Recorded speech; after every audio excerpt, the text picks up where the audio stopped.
Of material.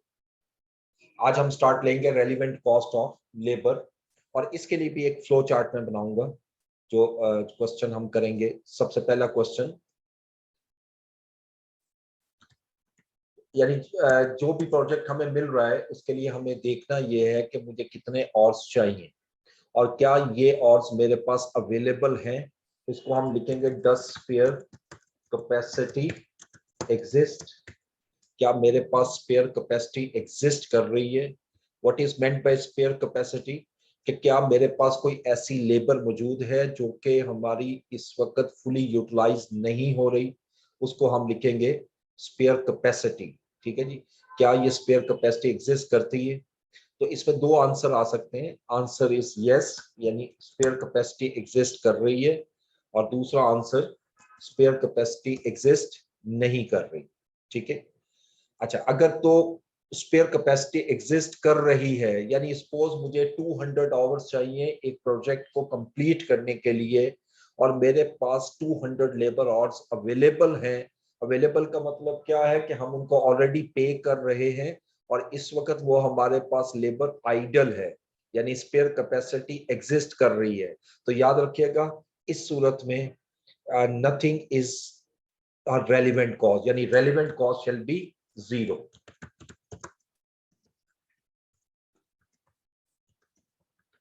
वहां पर हमारी रेलिवेंट कॉस्ट जो है वो 0 होगी, यानी कोई रेलिवेंट कॉस्ट नहीं होगी। ठीक है, इसको जो फाइनल आंसर है उसको मैं ये रेड कलर में लिखूंगा। ठीक है।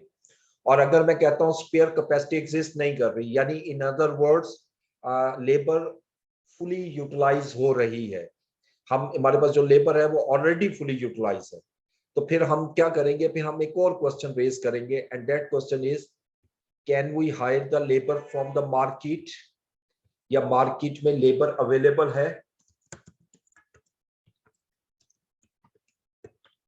From market.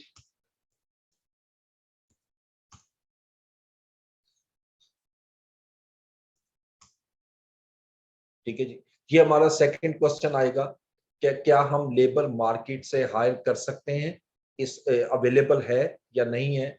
Again answer can be yes और आंसर कैन बी नो। तो अगर तो यस आंसर आ रहा है, यानी मीन लेबर मार्केट में अवेलेबल है और हम इसको हायर कर सकते हैं, तो relevant cost shall B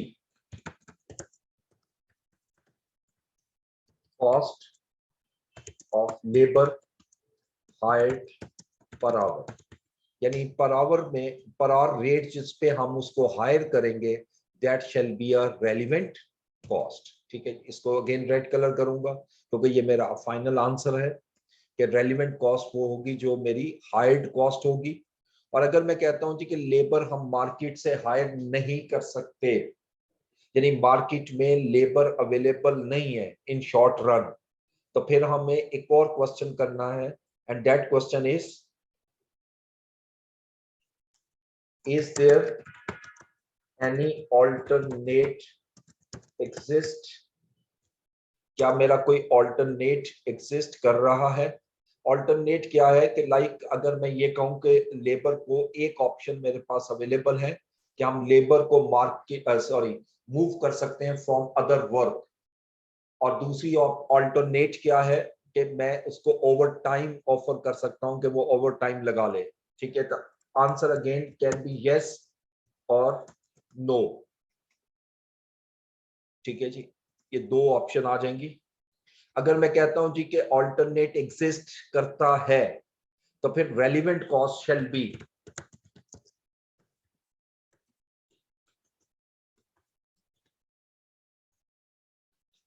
shall be lower of number one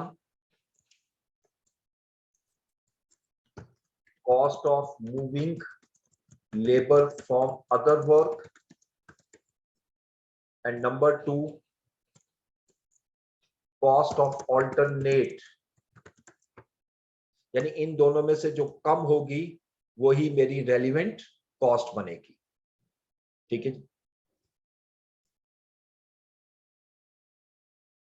इसको यहां ले आते हैं, this one shall be the relevant cost.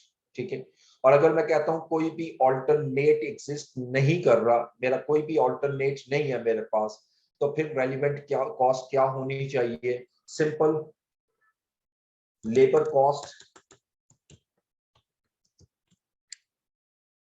पर hour plus opportunity cost per hour.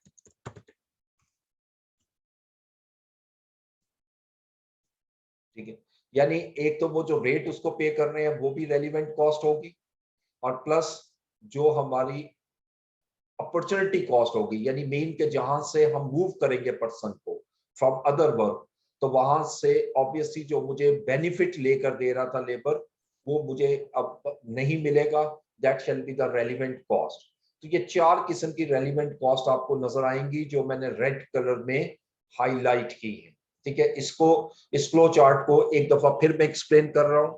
ठीक है, मैं कहता हूं जी कि suppose I need 200 labour hours. मैं इन सारी सिचुएशंस को ला रहा हूं, ये ऑप्शन नंबर 1 की तरफ पहले जाता हूं। तो पहला तो 200 लेबर आवर्स चाहिए। पहला क्वेश्चन मुझे ये करना है, डज स्पेयर कैपेसिटी एग्जिस्ट? अगर मेरी स्पेयर कैपेसिटी एग्जिस्ट करती है, यानी इफ आंसर इज यस, ठीक है, then relevant cost shall be 0। कोई भी रेलिवेंट कॉस्ट नहीं होगी।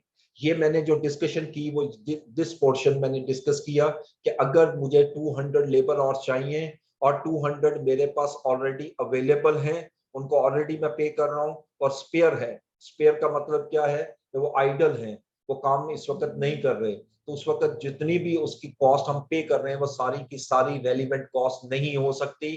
क्यों? क्योंकि उसकी रीजन ये है कि वो कमिटेड कॉस्ट है। अगर ये प्रोजेक्ट नहीं मिलेगा तब भी मैंने उसको पे करना है, और अगर ये प्रोजेक्ट मिलेगा तब भी मुझे पे करना है। इसका मतलब रेलिवेंट कॉस्ट शैल बी 0। ठीक है जी, तो ये वाला हिस्सा जो मैंने आपके सामने डिस्कस किया, this one is option number 1। अब ये मैं जरा इसको डिफरेंट कलर कर रहा हूँ, लिंक करूंगा कि जैसे ये मैंने इसको ग्रीन कलर किया, तो ये ग्रीन कलर को मैंने एक्सप्लेन किया इस एग्जांपल में, इसको इसके साथ लिंक करते जाएंगे। ठीक है, अब इसी तरह मैं दूसरी एग्जांपल लेता हूं और मैं कहता हूं I need 200 labour hours. Same question करूंगा, does spare capacity exist? Answer, if answer is no, अगर आंसर नो है यानी मेन लेबर फुली यूटिलाइज हो रही है, इसको मैं यहां ले आता हूं इस साइट पर।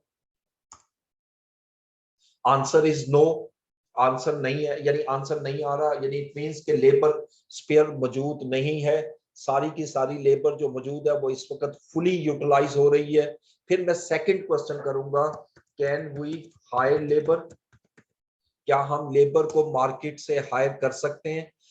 If the answer is yes, अगर आंसर यस है तो फिर मेरा, यानी if answer is yes, then relevant cost shall be labor cost per hour hired, यानी जितने में मैंने हायर किया है वही मेरी रेलिवेंट कॉस्ट बन जाएगी। ठीक है जी, ये पोर्शन जो मैंने आपके सामने किया, ये मेरा इंडिकेट कर रहा है इस पोर्शन को, दिस वन, और इसको मैं डिफरेंट कलर करता हूं, ये मैंने इसके साथ लिंक कर दिया। ठीक है जी, अब तीसरी ऑप्शन की तरफ जाता हूं और मैं कहता हूं आई नीड 200 लेबर आवर्स। मुझे 200 लेबर आवर्स चाहिए, और पहला क्वेश्चन उसी तरह करूंगा, डज स्पेयर कैपेसिटी एग्जिस्ट? और मैं अब यहां से यहां मूव करूंगा और मैं लिखता हूं इफ आंसर इज नो, यानी लेबर मेरी स्पेयर मौजूद नहीं है, तो फिर मैं सेकंड क्वेश्चन करूंगा, can we hire labour from market? क्या मैं इसको मार्केट से हायर कर सकता हूं? Again answer, if answer is no, यानी लेबर मार्केट में भी अवेलेबल नहीं है, तो फिर मैं क्वेश्चन करूंगा, is there any alternate exist?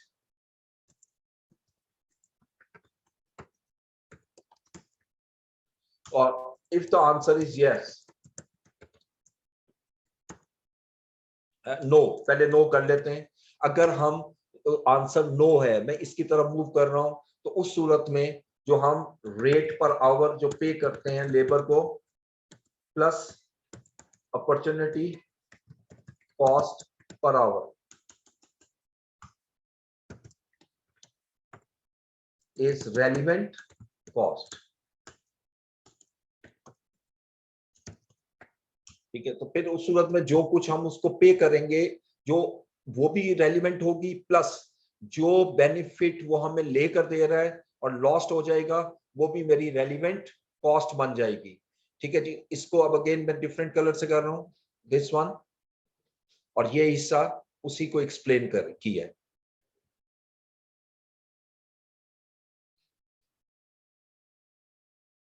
This one. अच्छा, अब आखिरी हिस्सा देखते हैं, और मैं लिखता हूं जी कि अब इसकी तरफ मूव करते हैं, रेलिवेंट कॉस्ट की तरफ। मैं लिखता हूं जी, आई नीड 200 लेबर आवर्स, और पहला क्वेश्चन मेरा क्या होगा, डज स्पेयर कैपेसिटी एग्जिस्ट। उसी तरीके से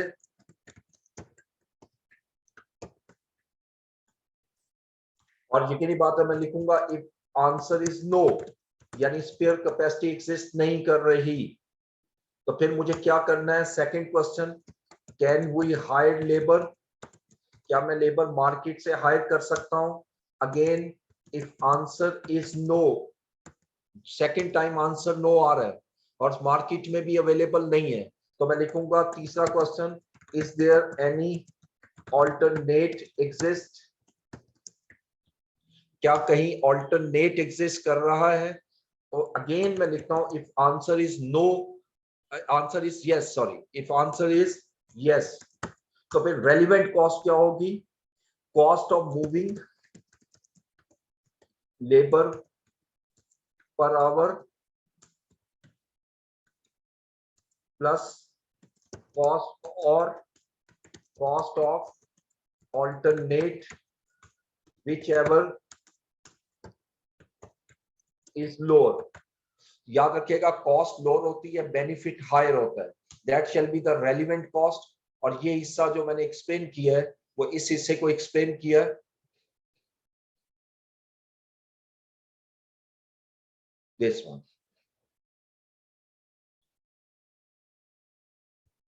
ठीक है जी, तो ये एक फ्लो चार्ट है जो बहुत इंपॉर्टेंट है हर क्वेश्चन के अंदर।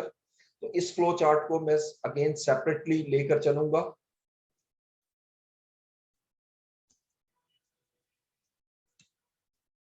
इसको नीचे ले आते हैं,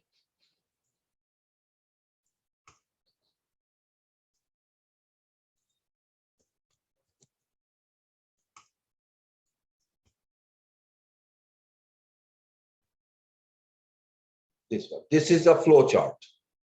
ठीक है, इसके ऊपर मैं हेडिंग देता हूं,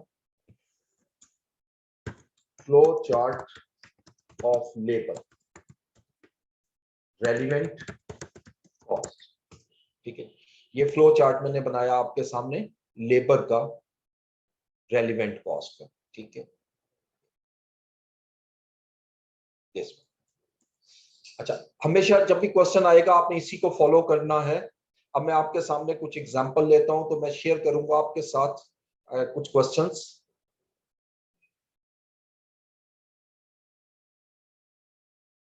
ये पूरी स्क्रीन मैंने आपके साथ शेयर की।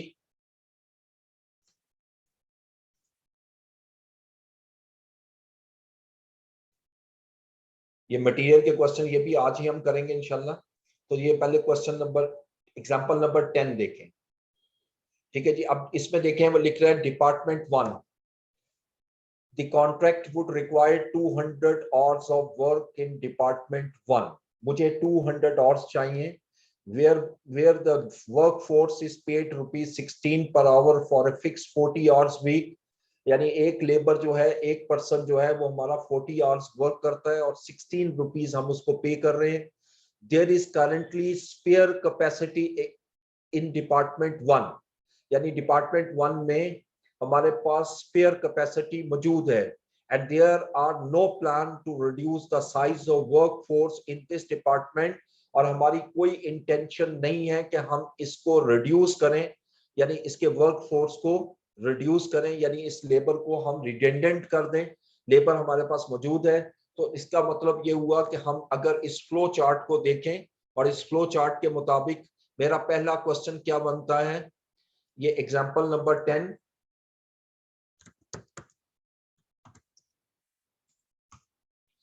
ये सीए की बुक है जो आपके पास है, ये वो उस बुक से मैं करवा रहा हूं ये क्वेश्चन, उसका रेलिवेंट कॉस्ट का चैप्टर है और पेज नंबर 512, और इसके ऊपर मैं पूरा रेफरेंस भी लिख देता हूं, example 10 of ICAP study text,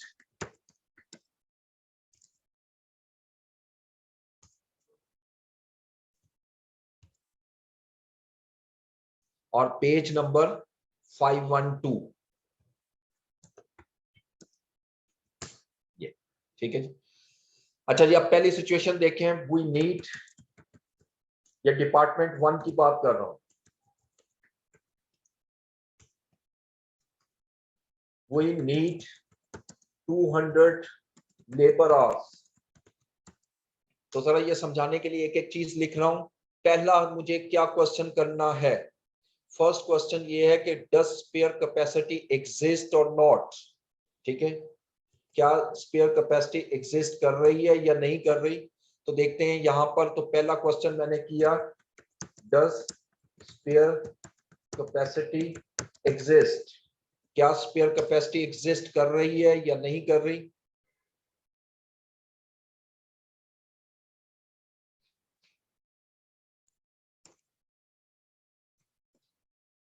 जी, इसके लिए हम ये मैं जरा इसका स्पेसिफिक कलर कर रहा हूं, जो क्वेश्चन करेंगे हम, डज स्पेयर कैपेसिटी एग्जिस्ट, तो आंसर देखते हैं क्वेश्चन के मुताबिक क्या है, क्या आंसर यस है या नो है।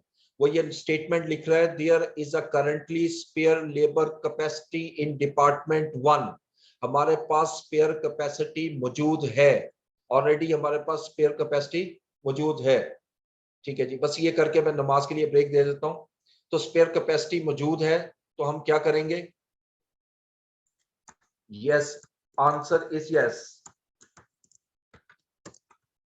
उस सूरत में what should be the relevant cost, अभी हमने पढ़ा, यहां से देखें इस फ्लो चार्ट के मुताबिक रेलिवेंट कॉस्ट शैल बी 0, तो हम लिखेंगे relevant cost is equal to 0, यानी कोई रेलिवेंट कॉस्ट नहीं होगी, और इसको मैं रेड कलर से कर रहा हूं, ये मेरा आंसर होगा। ठीक है जी, अब 10 मिनट लेने नमाज ब्रेक के लिए, उसके बाद फिर हम स्टार्ट लेते हैं।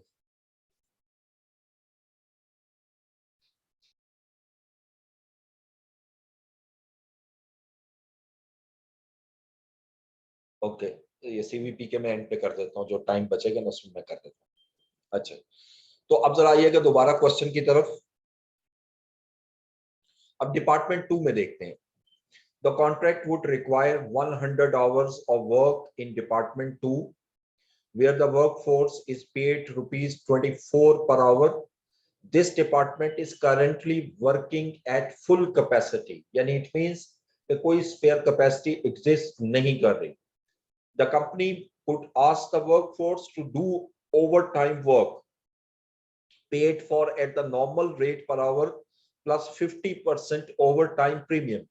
Alternatively, the workforce could be diverted from other work that earns a contribution of rupees 8 per hour.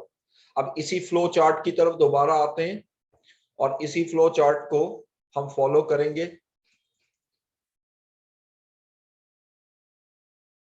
इसको दोबारा मैं कॉपी कर लेता हूं, ठीक है जी। अब इसमें मुझे कितने और चाहिए उसकी तरफ आते हैं, यानी मैं लिखता हूं we need 100 labour hours,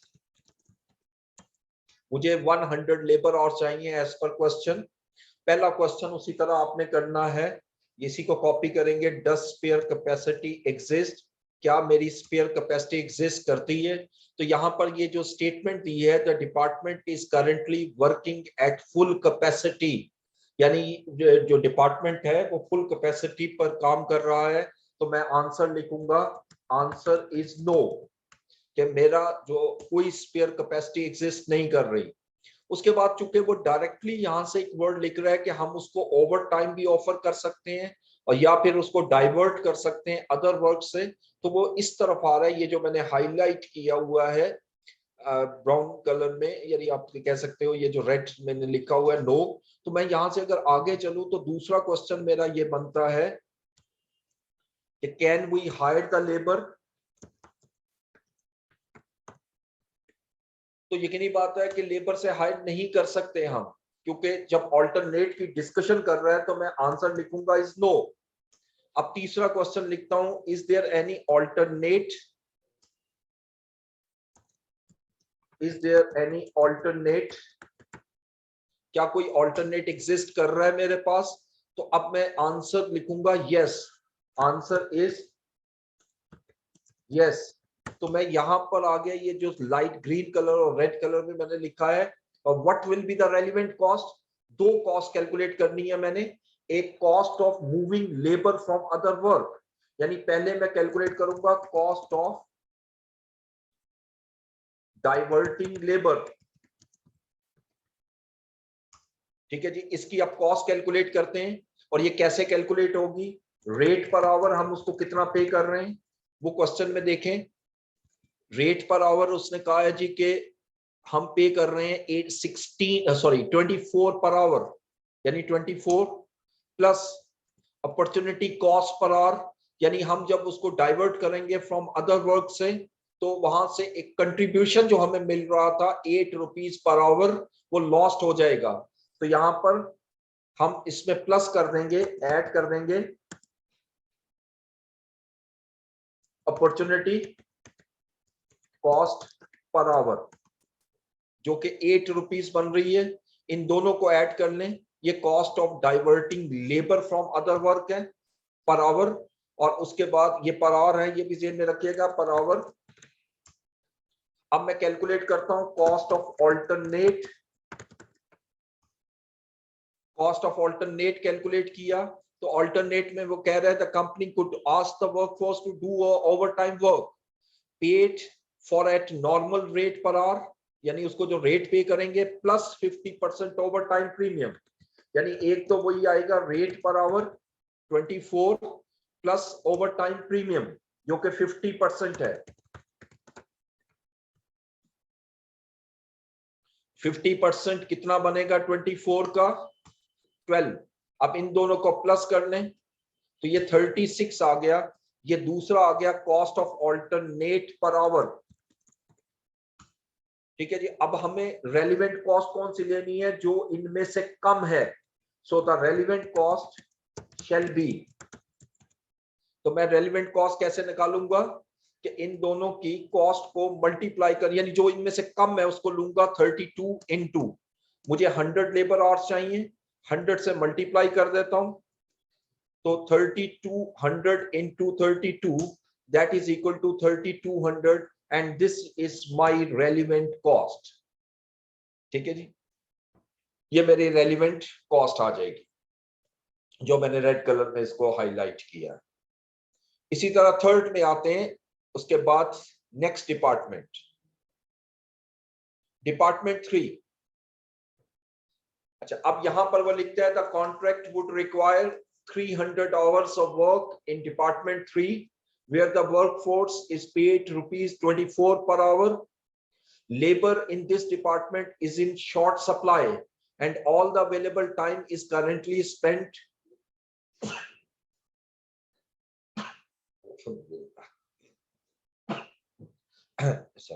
and all the available time is currently spent making product Z which earns the following contribution। और ये पूरी डिटेल दी हुई है, जो इस वक्त लेबर काम कर रही है वो प्रोडक्ट जी पे काम कर रही है और उस पे सारी की सारी लेबर प्रोडक्ट जी पे काम कर रही है और एक यूनिट जो है कंट्रीब्यूशन पर यूनिट जो है वो 20 रुपीज जनरेट हो रहा है। अब यहां से अगेन मैं इसकी तरफ जाऊंगा और मैं लिखता हूं और इसी को दोबारा कॉपी करते हैं फ्लो चार्ट को, ताकि ये साथ साथ आपको देखते रहें मैं कैसे लेके चल रहा हूं इसको फ्लो चार्ट को।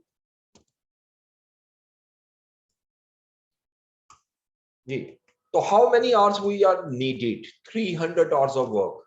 ये मैं अब डिस्कशन करने लगा हूं आपके साथ डिपार्टमेंट 3 की,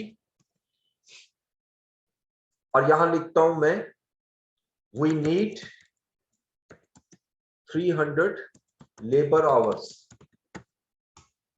ठीक है, और पहला क्वेश्चन ये है, अब यहां पर चूंकि वो क्लियरली लिख रहा है कि सारी की सारी लेबर प्रोडक्ट जी पे है, सारी की सारी प्रोडक्ट, तो मैं यहीं से अगर स्टार्ट करूं और मैं लिखूं डज स्पेयर कैपेसिटी एग्जिस्ट, वही same question,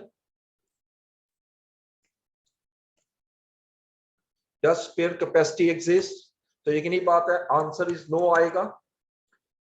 the answer is no. क्यों नो आएगा? क्योंकि वो कह रहा है कि लेबर जितनी भी है वो सारी की सारी प्रोडक्ट जी में मसरूफ है, उसमें बिजी है, यानी एंगेज है वो सारी की सारी, तो इसका मतलब कि हमें किसी किस्म की कोई भी स्पेयर कैपेसिटी एग्जिस्ट नहीं कर रही। इवन सेकंड क्वेश्चन जब हम करेंगे, can we hire the labour,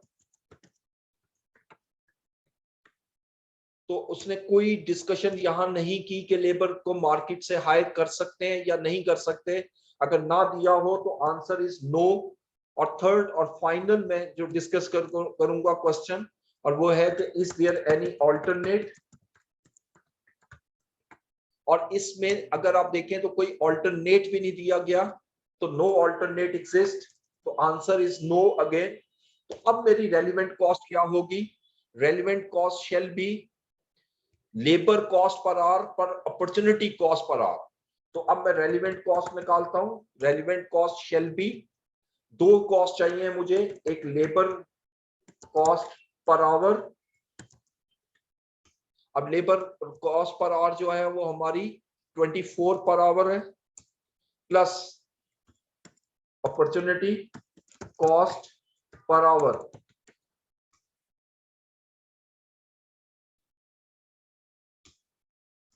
और अपॉर्चुनिटी कॉस्ट देखिए, अब जरा यहां से देखिएगा, जो कंट्रीब्यूशन प्रोडक्ट जी से हमें मिल रहा था वो लॉस्ट हो जाएगा, और एक यूनिट 20 रुपीज का कंट्रीब्यूशन जनरेट करके दे रहा है, एक यूनिट 20 रुपीज का कंट्रीब्यूशन जनरेट करके दे रहा है। तो मुझे पर यूनिट नहीं चाहिए, पर आवर चाहिए, और एक यूनिट को बनाने के लिए मुझे 2 लेबर आवर्स चाहिए। ये इसने दिया हुआ है 2 लेबर आवर्स, दिस वन।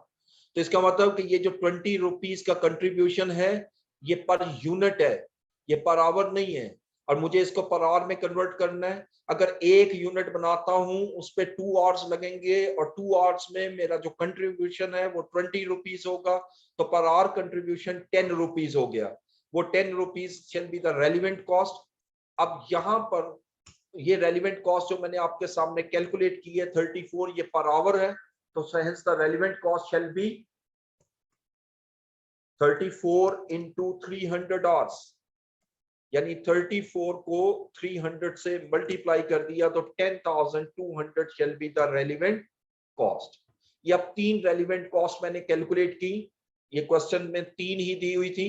सबसे पहली रेलिवेंट कॉस्ट जो है वो 0 है, सेकंड रेलिवेंट कॉस्ट 3200 है, और थर्ड 10,200 है। अब इसका जो प्रॉपर सोल्यूशन है वो कैसे होता है वो जरा देखिएगा। ये तो मैंने सिर्फ कैलकुलेशन शो की, तो हम लिखेंगे यहां पर डिपार्टमेंट 1। अब इसकी रेलिवेंट कॉस्ट हम यहां से लेते हैं जो डिपार्टमेंट 1 में हमने कैलकुलेट की, जो कि 0 है। डिपार्टमेंट 2, इसकी रेलिवेंट कॉस्ट हमने कैलकुलेट की 3200, और डिपार्टमेंट 3 इसकी रेलिवेंट कॉस्ट 10,200। तो टोटल रेलिवेंट कॉस्ट जो है वो मेरा फाइनल आंसर होगा, और total relevant cost shall be, इन तीनों का सम कर लेंगे, ये रेलिवेंट कॉस्ट ऑफ लेबर आ जाएगी। ठीक है, 13,400 is the relevant cost of labour, and that is my final answer. ठीक है, तो जो सॉल्यूशन है वो सिर्फ इतना सा होता है, बाकी सारी आपने वर्किंग जो है वो शो करनी होती है। अब वर्किंग इतनी डिटेल में नहीं करनी जैसे मैं कर रहा हूँ, ये तो मैंने समझाने के लिए की है। जब क्वेश्चन करेंगे इंशाल्लाह, जब आपको इस पे होल्ड हो जाएगा इस फ्लो चार्ट पे, मटेरियल वाले पर और लेबर वाले पर, then it becomes easier to solve it. ठीक है, अब इसी तरह ये एक क्वेश्चन और ले रहा हूं लेबर का, एग्जाम्पल नंबर 11।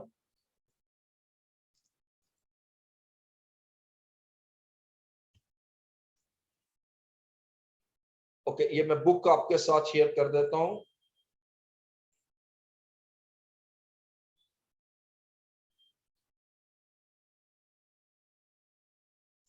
जिनके पास बुक नहीं है वो देख लें, मैं आपको शेयर कर देता हूं।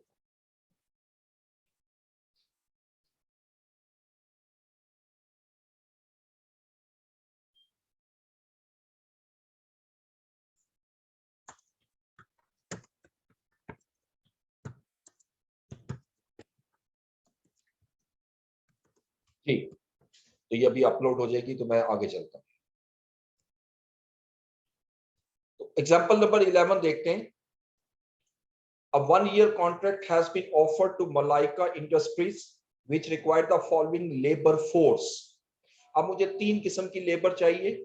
एक स्किल्ड लेबर है, और स्किल्ड लेबर वो बता रहा है फर्स्ट 6 मंथ में 1350 आवर्स चाहिए, और सब्सिक्वेंट 6 मंथ में 1276 आवर्स चाहिए। इसी तरह फर्स्ट 6 मंथ का जो नॉर्मल वेज रेट है वो 25 है, और सब्सिक्वेंट 6 मंथ का जो नॉर्मल रेट है वो 28.75 है।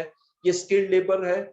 सेमी स्किल्ड की भी इसी तरह हमें सारी इंफॉर्मेशन गिवन है, और अनस्किल्ड की भी गिवन है। अच्छा, नीचे लिखता है it is expected that there will be a shortage of skilled labour in the first 6 month only. वो ये बता रहा है कि जो स्किल्ड लेबर है वो हमारी सिर्फ पहले 6 मंथ में शॉर्टेज होगी। Therefore, for the purpose of contract, skilled labor will have to be diverted from other work, which a contribution of 7.50 per hour is earned net of wage cost। अब वो ये कहते हैं जी कि इन 6 मंथ में contract को पूरा करने के लिए स्किल्ड लेबर को मुझे दूसरे वर्क से डाइवर्ट करना पड़ेगा, और जो कि मुझे 7.50 को कंट्रीब्यूशन अर्न करके दे रहा था। In subsequent 6 months, the sufficient skilled labor will be available। जबकि सेकंड 6 मंथ में जो मुझे और चाहिए वो मेरे पास अवेलेबल होंगे sufficient. The labour is paid irrespective of workload, और लेबर को हम पे करेंगे चाहे वो काम करे इस प्रोजेक्ट पर या ना करे, यानी वर्कलोड हो या ना हो। यानी अगर वो लेबर आइडल भी है, स्पेयर भी मौजूद है, तब भी मुझे उसको पे करना है। अच्छा, ये इंफॉर्मेशन जो पहला पैराग्राफ मैंने आपके साथ डिस्कस किया है, ये सारे का सारा हमारा स्किल्ड लेबर का है। ठीक है, तो हम पहले इसकी कैलकुलेशन में जाते हैं, स्किल्ड लेबर की।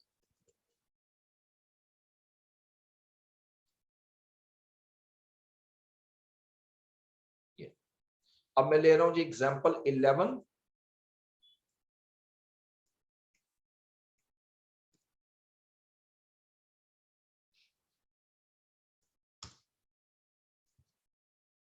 और पेज नंबर है इसका 514।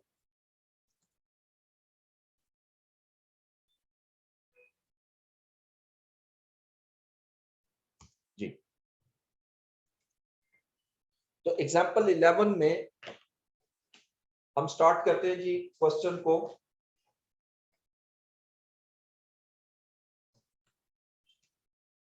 जी, तो सबसे पहले स्किल्ड लेबर। अब यहाँ पर मैं प्रॉपर तरीके से करूंगा जैसे आप लोगों ने एग्जाम में करना है। तो सबसे पहली लाइन में लिखोगे मलाइका इंडस्ट्रीज, जो भी नेम ऑफ द कंपनी है, इसको यहां तक ले आता हूं मैं। उसके बाद सेकंड लाइन में हम लिखेंगे statement of relevant cost of labour, क्योंकि ये सिर्फ लेबर से रिलेटेड क्वेश्चन है। रेलिवेंट कॉस्ट ऑफ लेबर, यहां पर मैं नोट का वर्ड लिखूंगा, और यहां पर या वर्किंग जो भी हम बनाएंगे नोट में, और यहां पर रुपीस जो भी हम कैलकुलेट करके लाएंगे। ठीक है, और जो नोट है वो यहां पर बनाते जाएंगे, नोट 1 2 3। तो सबसे पहले आइएगा स्किल्ड लेबर। इसके लिए नोट नंबर 1 जी। तो अब इसके मुताबिक फिर देखिएगा, हमें पहले मैं फर्स्ट 6 मंथ की कैलकुलेशन करता हूं। नोट 1 स्किल्ड लेबर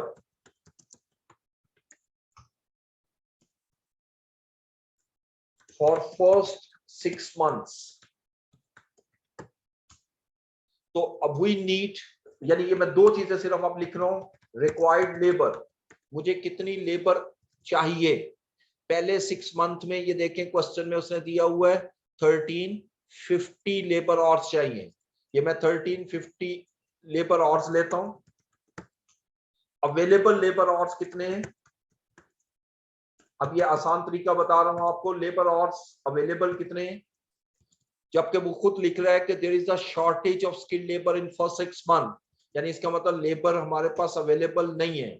अगर मैं फ्लो चार्ट के थ्रू चलूं तो मैं कहूंगा स्पेयर कैपेसिटी एग्जिस्ट नहीं कर रही। जब स्पेयर कैपेसिटी एग्जिस्ट नहीं कर रही, मार्केट से भी हायर नहीं कर सकते, तो हम डाइवर्ट करेंगे फ्रॉम अदर वर्क, यानी डाइवर्टेड फ्रॉम अदर वर्क। तो वहां पर हमारा क्या होगा, दो कॉस्ट रेलिवेंट कॉस्ट होगी, एक लेबर रेट पर आवर। अब लेबर रेट पर आवर देखें कितने बनते हैं हमारे, यहां पर हम फर्स्ट 6 मंथ में 25 का रेट पे कर रहे हैं, 25 का, ये 25 रेट आ गया फर्स्ट 6 मंथ का। Second opportunity cost per hour जो कि 7.50 है, दिस वन के जो कंट्रीब्यूशन है वो 7.50 पर आवर गिवन है। तो इसका मतलब है कि 7.5 रुपए पर आवर जो है वो मेरी अपॉर्चुनिटी कॉस्ट बन गई।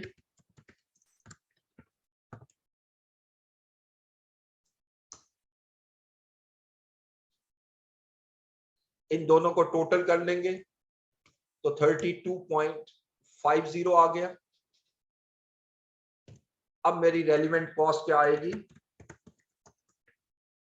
रेलिवेंट कॉस्ट शैल बी, कितने और चाहिए, 1350 मल्टीप्लाई 32.50, यानी 1350 को मैं मल्टीप्लाई कर देता हूं 32.50, 43,875 is the relevant cost for the first 6 month.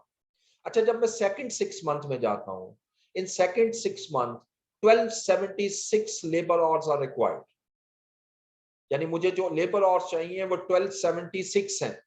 और यहां पर क्लियरली लिख रहा है कि in subsequent 6 month the sufficient labour skilled labour will be available, यानी जितनी लेबर मुझे चाहिए मेरे पास ऑलरेडी अवेलेबल है, मेरे पास ऑलरेडी अवेलेबल है। जब ऑलरेडी अवेलेबल है तो इसका मतलब किसी किस्म की कॉस्ट रेलिवेंट कॉस्ट नहीं हो सकती, क्योंकि मैं ऑलरेडी उनको पे कर रहा हूं। और ये आखिरी स्टेटमेंट में क्लैरिटी में लिखा भी हुआ है, the skilled labour is paid irrespective of work load. ठीक है, तो इसका मतलब हम ऑलरेडी, यानी ये कॉन्ट्रैक्ट अगर मिलेगा तब भी पे करना है, नहीं मिलेगा तब भी पे करना है। तो relevant cost is for the second 6 month is 0, next 6 month will be 0। अब टोटल रेलिवेंट कॉस्ट अगर निकालनी हो तो मैं इन दोनों को सम कर लूंगा, which is 43,875 is the relevant cost। ठीक है, ये मेरा पहला आंसर कैलकुलेट हो गया स्किल्ड लेबर का। अब इसी तरह मैं मूव करता हूं सेमी स्किल्ड में, और इसके बाद इसको पहले पढ़ेंगे और उसके बाद फिर नोट की तरफ जाते हैं।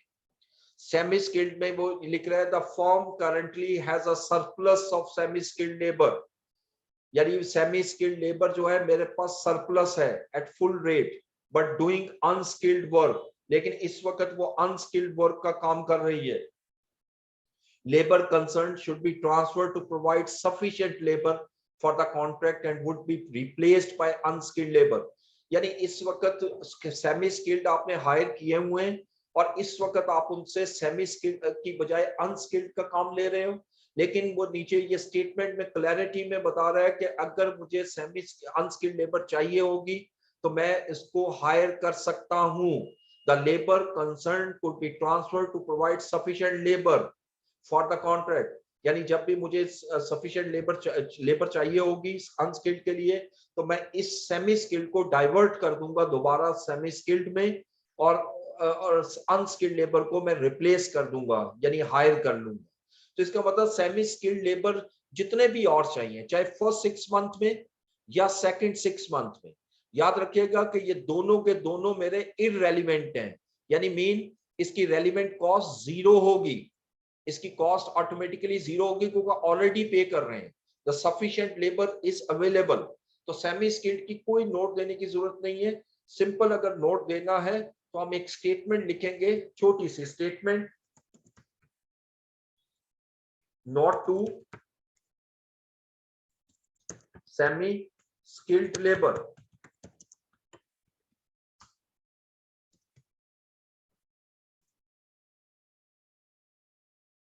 और हम लिखेंगे there is sufficient semi-skilled labor or available in both 6-month period. Therefore, the relevant cost shall be 0. ठीक है, बस इतनी सी स्टेटमेंट आपने इसमें नोट में लिख देनी है कि इसकी रेलिवेंट कॉस्ट 0 क्यों हुई। अच्छा, जहां तक अनस्किल्ड लेबर का ताल्लुक है तो अनस्किल्ड लेबर मुझे हायर करनी पड़ेगी। ठीक है, और उसके मुताबिक कुछ नहीं लिखा हुआ कि क्या हम हायर कर सकते हैं, बिल्कुल ये यहां देखें तो पता लगेगा, would be replace by unskilled labour, यानी अनस्किल्ड लेबर को हम किसी वक्त भी रिप्लेस कर सकते हैं। जब रिप्लेस कर सकते हैं तो फ्लो चार्ट के मुताबिक लेबर मेरे पास मार्केट में अवेलेबल है। जब अवेलेबल है we can hire the labour from market. तो यहां पर अनस्किल्ड लेबर में आता हूं, और इसके लिए सिंपल आपने वो रेट लगाने हैं जो जितने में आप उसको हायर करें। ठीक है, नोट 3 अनस्किल्ड लेबर।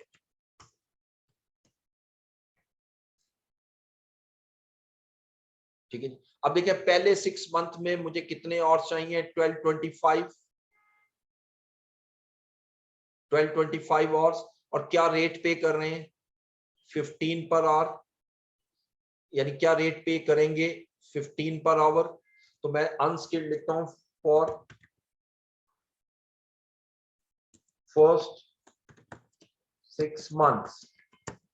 पहले फर्स्ट 6 मंथ की कैलकुलेशन करें, आवर्स रिक्वायर्ड, मुझे फर्स्ट 6 मंथ में जो आवर्स चाहिए वो 1225, और इसको जो रेट पे करेंगे वो भी गिवन है, दैट इज 15। अब सिंपल इसको मल्टीप्लाई कर दूंगा तो ये फर्स्ट 6 मंथ की रेलिवेंट कॉस्ट बनेगी।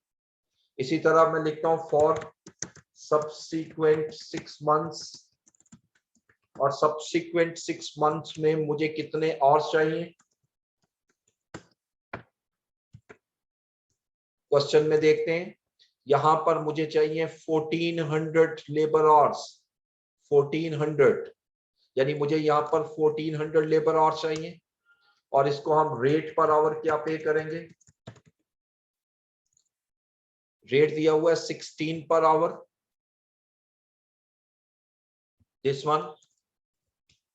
तो इसको मल्टीप्लाई कर दें 1400 इंटू 16, ये मेरी रेलिवेंट कॉस्ट हो गई नेक्स्ट 6 मंथ की। तो टोटल रेलिवेंट कॉस्ट इस प्रोजेक्ट की क्या हो गई, जो कि इन दोनों को प्लस करूंगा, 18,375 plus 22,400, so the total relevant cost is 40,775, जो मैं ये टेबल पे ले आऊंगा उस सॉल्यूशन में। ये सॉरी ये गलत हो गया, इज इक्वल टू 40775। ठीक है, तो मेरी फाइनल रेलिवेंट कॉस्ट जो है लेबर की वो कैलकुलेट हो गई 84,650। This is the final answer, और इसके लिए इस तरह आपने एग्जामिनेशन में वर्किंग करनी है।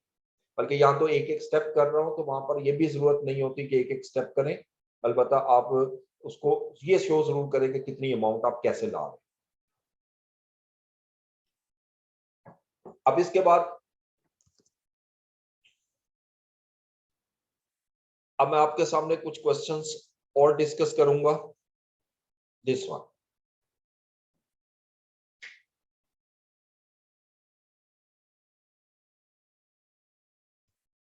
मलाइका इंडस्ट्रीज का, ये तो अभी हमने किया, लेकिन ये तो कंबाइंड क्वेश्चन है, ये अलग किया।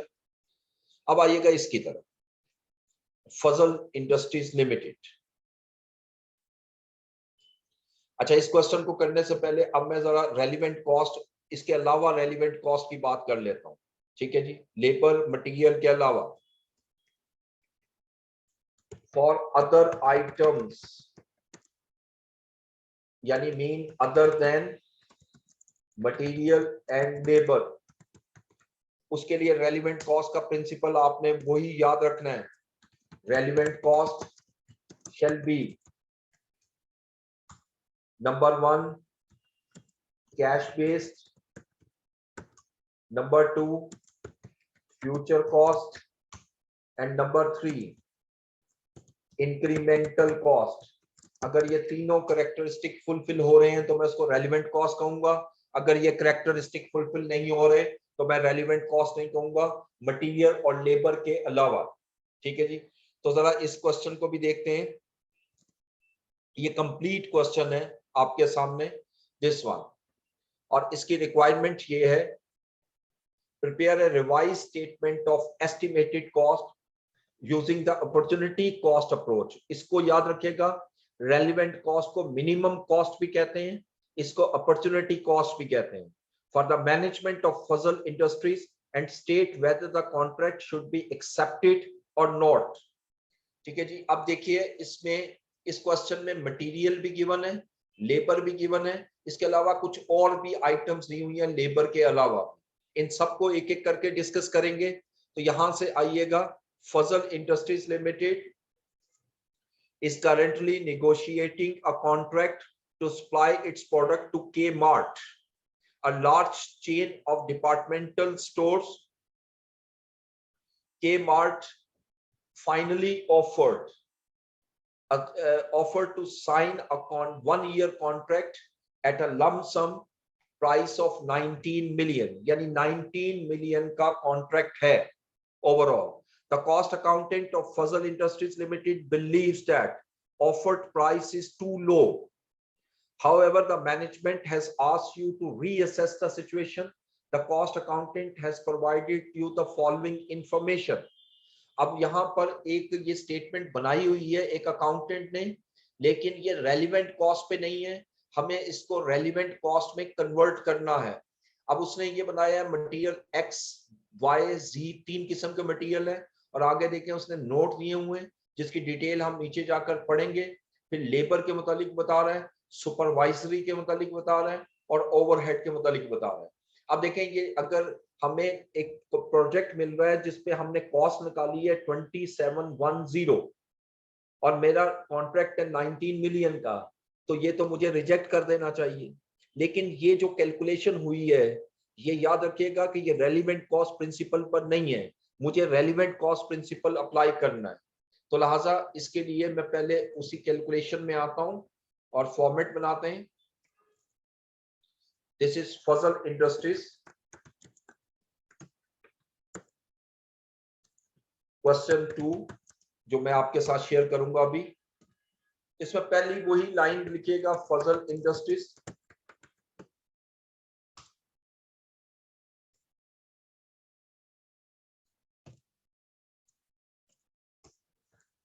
स्टेटमेंट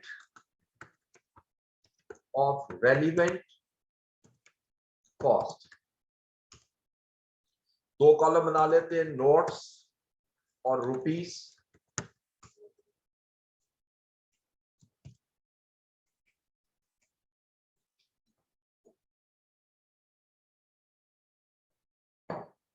जी क्वेश्चन में आइएगा, तो सबसे पहले मटेरियल एक्स दिया हुआ है,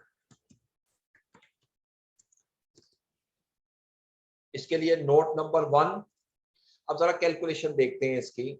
उसने लिखा है material X as historical cost 1.5 million. देखिए याद रखिएगा, हम पढ़ चुके हैं रेलिवेंट कॉस्ट में पास्ट कॉस्ट रेलिवेंट नहीं होती और हिस्टोरिकल पास्ट को कहा जाता है, तो लिहाजा ये तो रेलिवेंट कॉस्ट नहीं है।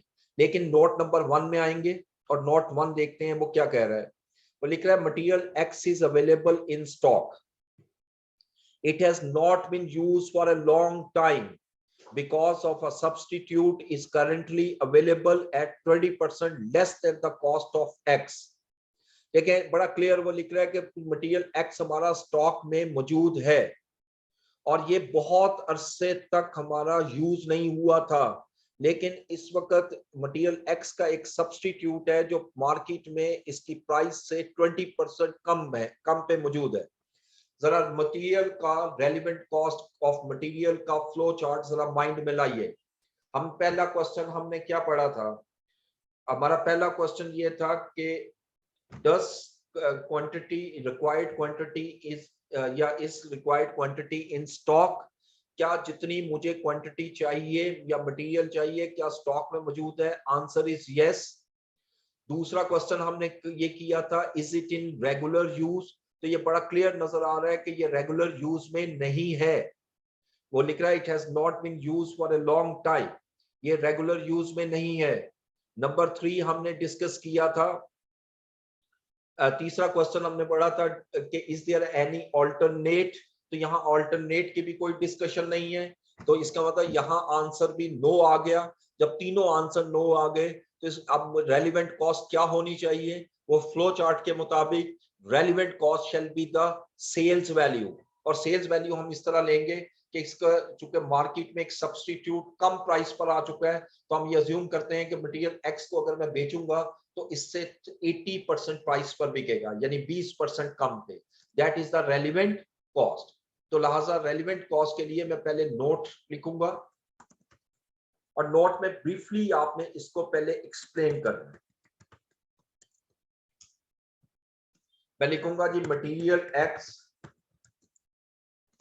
इज इन स्टॉक, ये फ्लो चार्ट वाली स्टेटमेंट में यहां पर मुख्तसरन लिखूंगा, and it is not in regular use of company, even it has no alternate, hence the relevant cost shall be sales price which is 20% less than historical cost, यानी जो मेरी historical cost है उससे ये 20% कम होगी। तो लिहाजा हिस्टोरिकल कॉस्ट कितनी है? 1.5 मिलियन। तो लिहाजा रेलिवेंट कॉस्ट क्या हुई? क्योंकि 20% कम है तो मैं लिखूंगा 80% ऑफ हिस्टोरिकल कॉस्ट, यानी इसी अमाउंट का जो 80% कॉस्ट होगी वही मेरी रेलिवेंट कॉस्ट बन जाएगी 1.2 million. This one is the relevant cost. ये मैंने नोट 1 आपके सामने लिखा, और ये जितनी कॉस्ट है वो यहां पर ले आएंगे 1.2 मिलियन। ठीक है जी, this is the calculation of material X. अब इसी तरह हम मूव करेंगे मटेरियल वाई में, और इसको नोट 2 दे देते हैं। मटेरियल वाई के मुतालिक भी वो लिख रहा है एट हिस्टोरिकल कॉस्ट 1.35 मिलियन। जैसे हमने पहले भी पढ़ा था कि जितनी भी आपकी ये कॉस्ट होती है हिस्टोरिकल कॉस्ट, ये रेलिवेंट कॉस्ट नहीं होती। ठीक है, तो लिहाजा जब ये रेलिवेंट कॉस्ट नहीं है तो फिर रेलिवेंट कॉस्ट क्या होगी? ये नंबर 2 में पढ़ना पड़ेगा। वो लिखते हैं material Y was ordered for another contract but is no longer required, it's NRV is 1,470,000। तो ये बड़ा क्लियर लिखा हुआ है कि मटेरियल वाई जो है ये आपने ऑर्डर दिया था कुछ अर्सा पहले, बल्कि एक और कॉन्ट्रैक्ट के लिए, लेकिन अब ये हमें इसकी जरूरत नहीं है। इसका मतलब कि ये हमने खरीद तो लिया लेकिन यूज नहीं हुआ, तो और इस आगे NRV दी हुई है, तो इट मींस इसका कोई ऑल्टरनेट भी नहीं है। तो मटेरियल वाई भी सिमिलरली मटेरियल एक्स की तरह कैलकुलेट होगा, स्वाय इसके कि यहाँ अमाउंट गिवन है। ठीक है, बल्कि ये ज्यादा आसान है। तो नोट 2 में भी हम यही चीज लिखेंगे, थोड़ा सा इसको स्टेटमेंट में चेंज करूंगा, और नोट 2 में लिखता हूं कि material X is in stock but not in regular use of company, and even no alternate exist for this material unless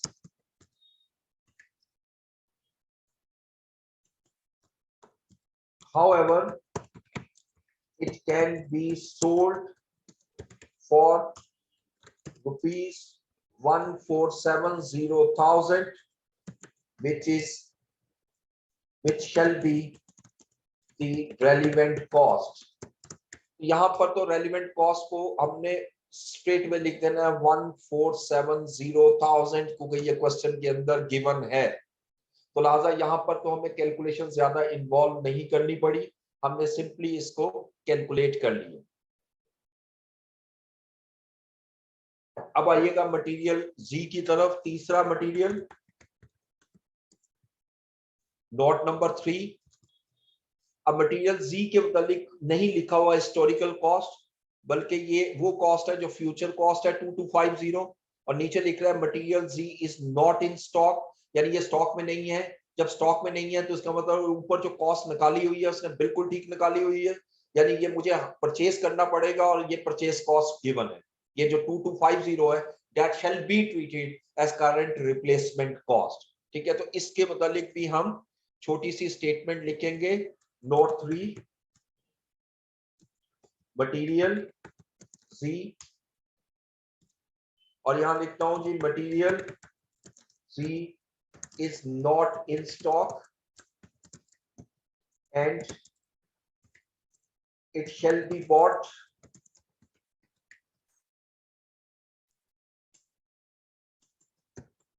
can be bought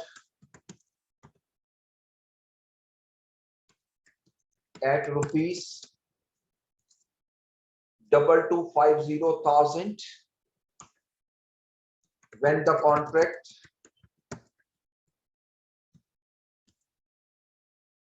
will be in our favor.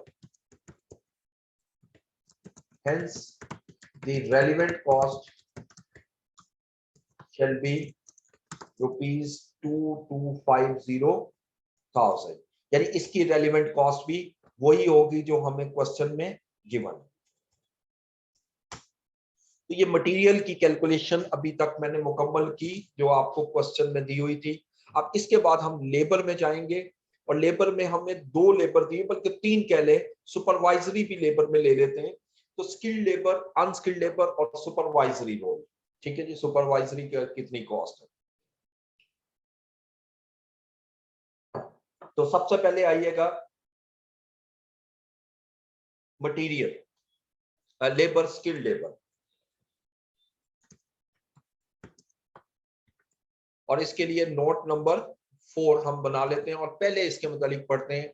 देखिए skilled labour में उसने लिखा हुआ है 4050,000, 4050,000, और skilled labour में लिख रहा है skilled labor can work on other contracts which are presently operated by semi skilled labor, यानी skilled labor वो कह रहा है कि किसी और कॉन्ट्रैक्ट पे भी काम कर सकती है जो इस वक्त सेमी स्किल्ड लेबर जो है वो ऑपरेट कर रही है, who have been hired on temporary base at a cost of 325,000 per month, और सेमी स्किल्ड लेबर को हमने हायर किया हुआ है 325,000 पर मंथ में। The company will need to give them a notice of 30 days before terminating their services, यानी company जो है उसको 30 दिन का नोटिस देना पड़ेगा अगर उसको हम, ये मैं एक्सेल की शीट कर रहा हूं शेयर, सॉरी ये एक मिनट ठहरिएगा।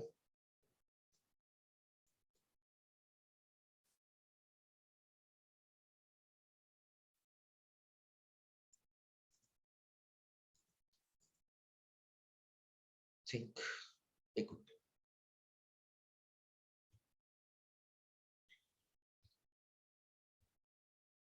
जी, तो अब चेक कीजिएगा, आपको ये नजर आ रही है वर्ड की फाइल?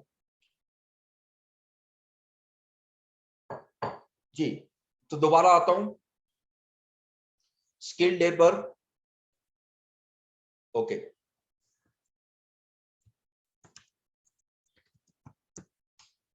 जी स्किल्ड लेबर में आते हैं, और skilled labour can work on other contracts which are presently operated by semi skilled labour, who have been hired on temporary basis at a cost of 3 to 5,000 per month.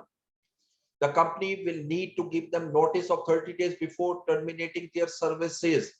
देखिए यहाँ पर वो लिख रहा है कि जी स्किल्ड लेबर जो है वो हमारे वर्क कर सकती है अदर कॉन्ट्रैक्ट्स पे, यानी जो लेबर इस वक्त अवेलेबल है वो किसी भी कॉन्ट्रैक्ट पे काम कर सकती है, लेकिन इस वक्त हमने सिर्फ और सिर्फ सेमी स्किल्ड लेबर हायर की हुई है 325 से, और सेमी स्किल्ड का मेरा यहाँ कोई कंसर्न नहीं है, मेरा कंसर्न सिर्फ स्किल्ड से है। तो इसका मतलब स्किल्ड लेबर को हम हायर कर सकते हैं। जब हायर कर सकते हैं तो ये जो गिवन है cost 4050 that shall be the relevant cost, इसमें किसी किस्म की कोई चेंज करने की जरूरत नहीं है, क्योंकि सेमी स्किल्ड तब मैं लूं जब यहाँ पर स्किल्ड और सेमी स्किल्ड भी दिया हो, क्योंकि यहाँ सेमी स्किल्ड नहीं दिया हुआ और स्किल्ड लिखा हुआ और लिखता है स्किल्ड लेबर को किसी भी कॉन्ट्रैक्ट पे हम काम करवा सकते हैं, लेकिन वो जो कॉन्ट्रैक्ट है इस वक्त रन कर रहे हैं सेमी स्किल्ड, इट मींस कि हमारे पास स्किल्ड लेबर अवेलेबल नहीं है और इसको हम मार्केट से हायर करेंगे, और जब हायर करेंगे तो कॉस्ट गिवन है 4050, तो that is the relevant cost. ठीक है, तो इसको हम लेते हैं नोट में, इसके अमाउंट तो मैं वही लूंगा 4050,000, और नोट 4 में चलते हैं, स्किल्ड लेबर, और इसको मैं इस तरह लिखूंगा, currently Fazal industries had hired semi-skilled workers and no skilled labor available. So it can be hired from market at total cost of, जो क्वेश्चन में गिवन है 4050,000, which shall be relevant cost, और यही मेरी relevant cost होगी। अच्छा, अब यहां मैं एक चीज आपको ऐड कर दूं कि अगर सेमी स्किल्ड दिया होता तो सेमी स्किल्ड में जाकर ये 325 वाली कैलकुलेशन को हम लेते, ठीक है, ये स्किल्ड में नहीं आएगी, कोई स्किल्ड हमने हायर ही नहीं किया, और अनस्किल्ड लेबर की तरफ आएंगे।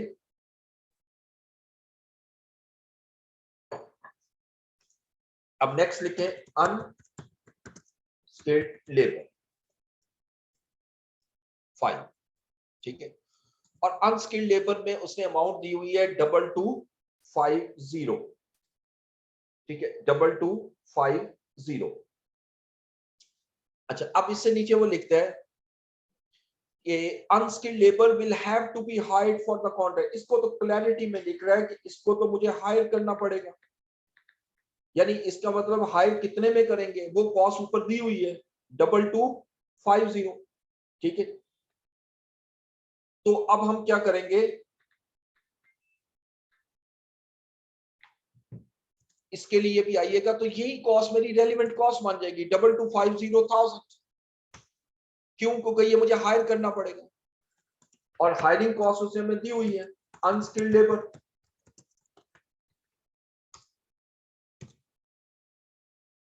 और मैं लिखता हूं कि unskilled labour can be hired from market at total cost of rupees 2250,000, which shall be relevant cost। अब इसके यहां मैं एक स्टेटमेंट और लिख रहा हूं ताकि डिफरेंट स्टेटमेंट्स आपके सामने हो, because this cost is future cost, cash based and incremental as well. तो यहां पर रेलिवेंट कॉस्ट भी वही आ गई 2250। अब मेरे पास सिर्फ दो कॉस्ट रह गई, एक सुपरवाइजरी की और एक ओवरहेड्स की। तो जरा सुपरवाइजरी की बात कर लेते हैं, नोट नंबर 6, और वो लिख रहा है 2 new supervisor will be hired for this contract at ₹1500 पर, सॉरी 15,000 पर मंथ, यानी मुझे 2 नए सुपरवाइजर जो हैं वो हायर करने पड़ेंगे 15,000 पर मंथ में.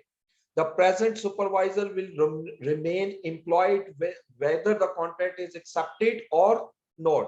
यानी ये इस वक्त जो हम 810,000 जो पे कर रहे हैं, ये तो हम वो सुपरवाइजर हैं जिनको ऑलरेडी हमने हायर करके रखा हुआ है. तो लिहाजा अगर हमें ये कॉन्ट्रैक्ट नहीं भी मिलता तब भी ये हायर रहेंगे, और अगर हमें ये कॉन्ट्रैक्ट मिल जाता है तब भी हायर रहेंगे. यानी हम इनको रिडेंडेंट नहीं करेंगे.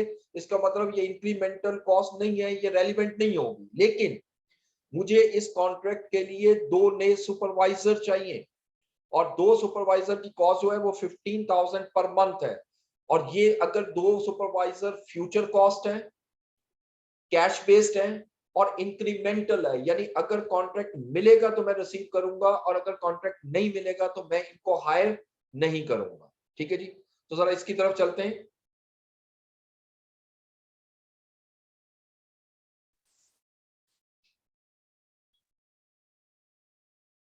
Note number 6.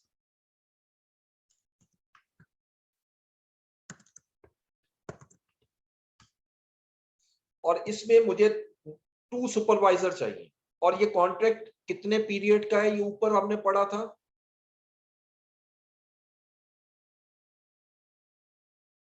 1 ईयर का. I think Fazal industry currently negotiate contract, supply contract, इतना finally 1 year contract this one, यानी ये 1 साल का कॉन्ट्रैक्ट है. ठीक है. तो इसका मतलब मुझे 2 सुपरवाइजर 1 साल के लिए हायर करने पड़ेंगे. इसके लिए पहले मैं एक स्टेटमेंट लिखूंगा, फिर नीचे कैलकुलेशन करेंगे. 2 supervisors shall be hired in future when the contract will be in our favor.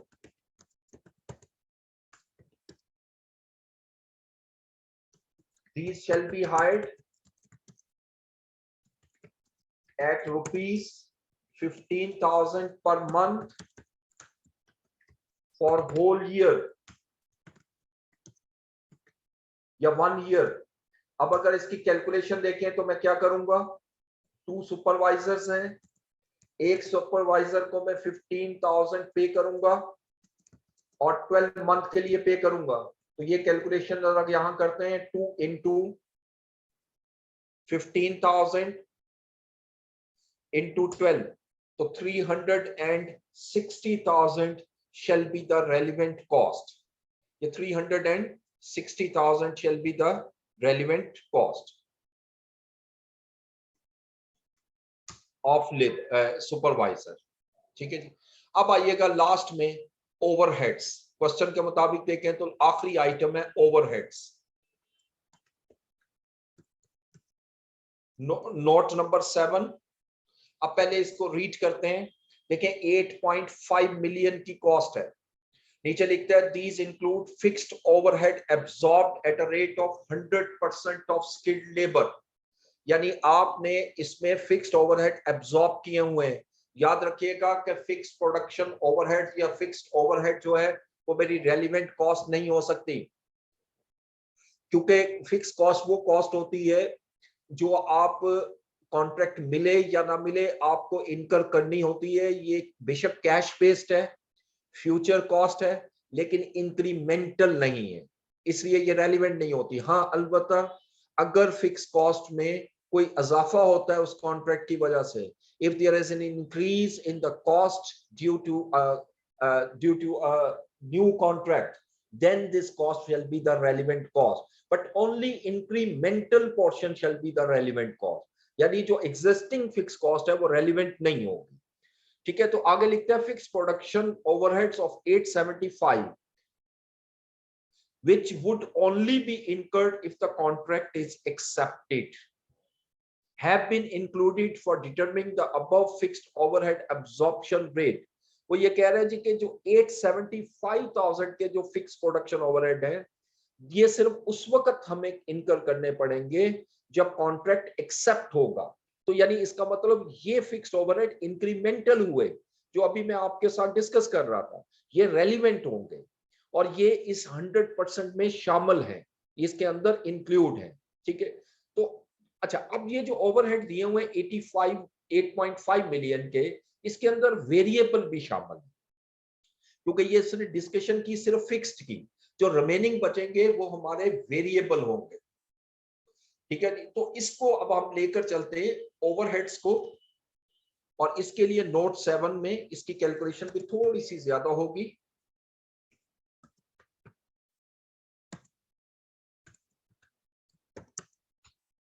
ठीक है, पहले तो मैं एक्सप्लेन करूंगा, मैं लिखूंगा कि these the overheads include both fixed production overheads and fixed and variable production overheads.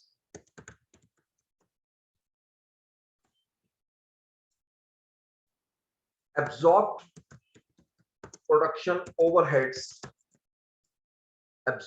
fixed production overheads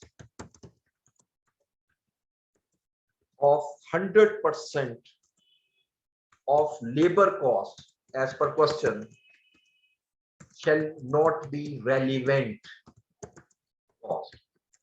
ठीक है जी, ये स्टेटमेंट मैंने जो लिखी है वो यहां से ली कि जो 100% ऑफ स्किल लेबर अब्सॉर्ब कर रहे हो, ये मेरा रेलिवेंट नहीं है। लेकिन जो 875 की कॉस्ट है वो लिखता है would have to be incurred, तो लिहाजा आगे लिखेंगे हाउएवर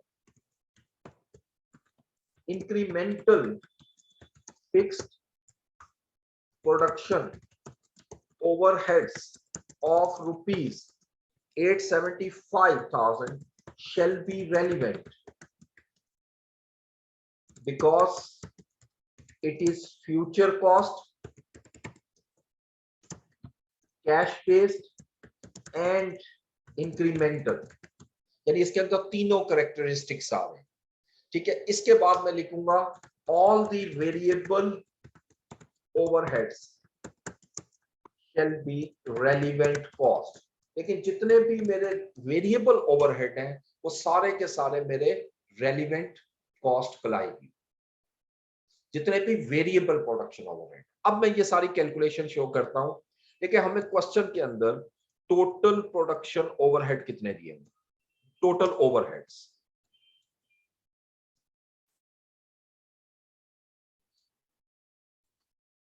देखिए क्वेश्चन में दिए हुए 8.5 मिलियन, इसमें से मैं लेस कर देता हूं फिक्स प्रोडक्शन ओवरहेड्स।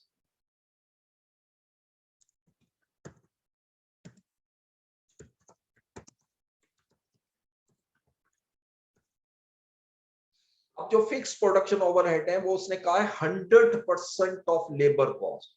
अब labour cost, skilled labour cost, ये देखिएगा 100% ऑफ स्किल्ड लेबर कॉस्ट, तो 100% ऑफ स्किल्ड लेबर कॉस्ट अगर निकालनी हो तो ये यहां पे है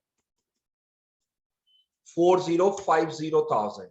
जब इसको मैं लेस कर दूंगा तो जो रिमेनिंग अमाउंट बचेगी 4450, these are variable overheads and this is purely relevant cost. पहले मैंने वेरिएबल ओवरहेड निकाला। ठीक है जी, इसको हम दो हिस्सों में डिवाइड कर देते हैं। इस ओवरहेड्स को हम पहले लिखते हैं वेरिएबल ओवरहेड्स, और ये रेलिवेंट कॉस्ट मेरी आ गई 4450,000। अच्छा, जहां तक फिक्स प्रोडक्ट ओवरहेड्स का ताल्लुक है वो अभी हमने यहां पर डिस्कस भी किया और लिखा भी है मैंने स्टेटमेंट में कि जो एब्जॉर्ब्ड ओवरहेड है वो रेलिवेंट नहीं है, अलबत्ता incremental fixed production overheads of rupees 875,000 shall be relevant cost. तो लिहाजा फिक्स्ड प्रोडक्शन ओवरहेड्स की तरफ आता हूं और यहां लिखूंगा फिक्स्ड ओवरहेड्स, और इसको भी नोट नंबर 7 का ही रेफरेंस दूंगा और 875,000 की कॉस्ट में यहां लिख देता हूं। अब देखें क्वेश्चन के मुताबिक सारी कॉस्ट मैं ले चुका हूं। अब मैं इसको कैलकुलेट करता हूं कि टोटल कॉस्ट क्या बनती है इसकी, तो टोटल कॉस्ट बन गई 16,905,000। अब मुझे ये डिसीजन लेना है कि क्या मुझे इस कॉन्ट्रैक्ट को एक्सेप्ट करना चाहिए या नहीं। डिसीजन, अब डिसीजन कैसे लेंगे, देखें उसने क्या लिखा था पहली स्टेटमेंट में कि Fazal Industries Limited is currently negotiating a contract to supply its product to Kmart, a large chain of departmental stores. Kmart finally offered to sign a 1-year contract at a lump sum price of 19 million. ये जो 19 million का मुझे contract मिल रहा है और मेरी cost आ रही है 16.905 मिलियन, तो लिहाजा मुझे इस कॉन्ट्रैक्ट को एक्सेप्ट कर लेना चाहिए। और इसके लिए मैं यहां पर एक स्टेटमेंट लिखूंगा,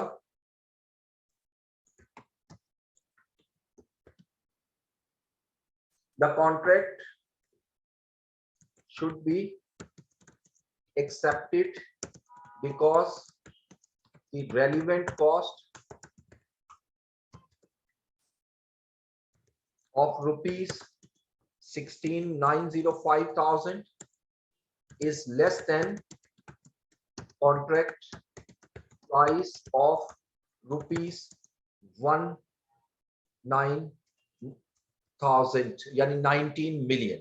ठीक है, और इससे नीचे लिख लेता हूं प्रॉफिट ऑन द कॉन्ट्रैक्ट। अगर ये कॉन्ट्रैक्ट मैं एक्सेप्ट करता हूं तो मेरा प्रॉफिट क्या होगा, तो मैं यहां लिखता हूं रेवेन्यू या कॉन्ट्रैक्ट प्राइस। कॉन्ट्रैक्ट प्राइस हमें क्वेश्चन में गिवन है 19 मिलियन और मेरी रेलिवेंट कॉस्ट क्या है 16,905,000। अब इसको जब मैं माइनस करूंगा तो नेचुरली मेरे पास प्रॉफिट आ जाएगा 20,905,000। This is the profit on the contract. तो लिहाजा इस बेस पर मुझे इस कॉन्ट्रैक्ट को एक्सेप्ट कर लेना चाहिए और बल्कि यहां पर लिख सकते हैं the contract will provide profit as calculated below. ठीक है,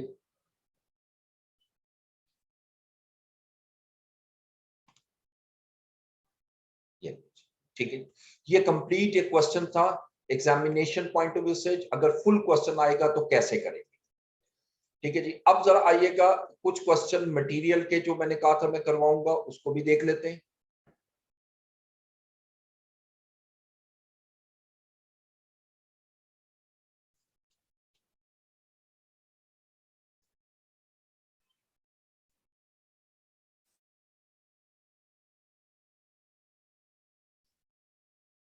ये क्वेश्चन देखते हैं, एग्जांपल नंबर 9।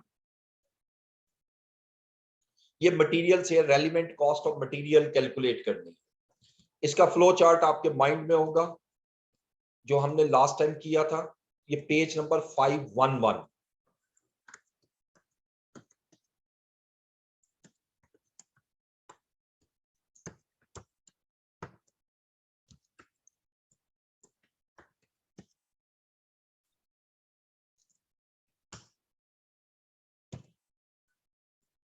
ठीक है जी, अब ये R Limited has been approached by a customer who would like a special job to be done for them. The job would require the following material. अब देखें इसमें 4 किस्म का मटेरियल चाहिए, material A, material B, material C और material D। कितनी quantity चाहिए ये भी हमें क्वेश्चन में गिवन है। ऑलरेडी इन स्टॉक कितना स्टॉक इस वक्त पड़ा हुआ है ये भी गिवन है। Book value of inventory per unit, यानी ये जो स्टॉक पड़ा हुआ है ये कितने में खरीदा है। रियलाइजेबल वैल्यू, इसको अगर मैं सेल करता हूं तो कितने में सेल हो सकता है। और रिप्लेसमेंट कॉस्ट, अगर मैं परचेज करता हूं तो कितनी प्राइस में इसको बाय करूंगा। ठीक है, अब इससे नीचे आइएगा और सारी इंफॉर्मेशन दी हुई है मटेरियल बी सी डी के मुतालिक। तो सबसे पहले उसी को हम लेते हैं, वही फॉर्मेट बनाइएगा। सबसे पहले R Limited, name of the company,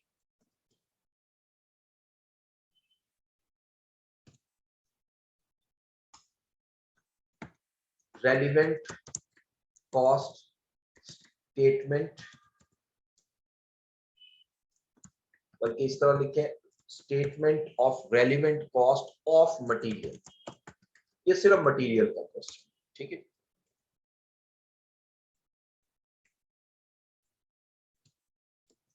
इसको यहाँ नीचे लाते हैं ताकि नोट्स भी मैं आपके सामने लिख सकूं।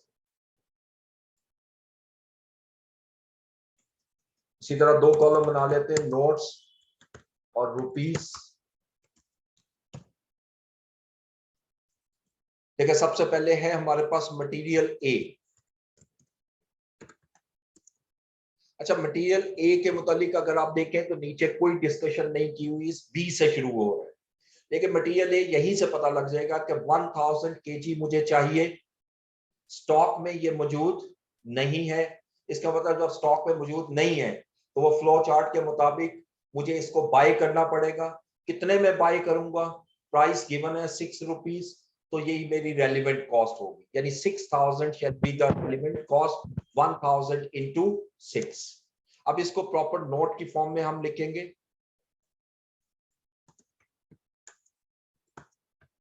नोट 1, मटेरियल ए, और यहां लिखता हूं material A is not in stock and shall have to be bought for the project when it will be in our favor. Hence, relevant cost shall be current replacement cost of ₹6 per unit. ठीक है, अब इसकी calculation यहां कर लेते हैं। Required material, मुझे कितना मटेरियल चाहिए? क्वेश्चन के मुताबिक मुझे 1000 यूनिट चाहिए, और जो रेलिवेंट कॉस्ट है पर यूनिट वो उसने 6 रुपीज दी है। इसको जब मल्टीप्लाई करूंगा तो total relevant cost of material A आ जाएगी इन रुपीस। तो इसको सिंपली मल्टीप्लाई कर दो, 1000 इंटू 6, यानी 6000 शैल बी द रेलिवेंट कॉस्ट। ये रेलिवेंट कॉस्ट यहां पर आ गई।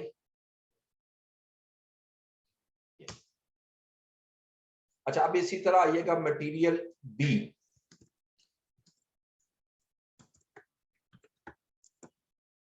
Note number 2।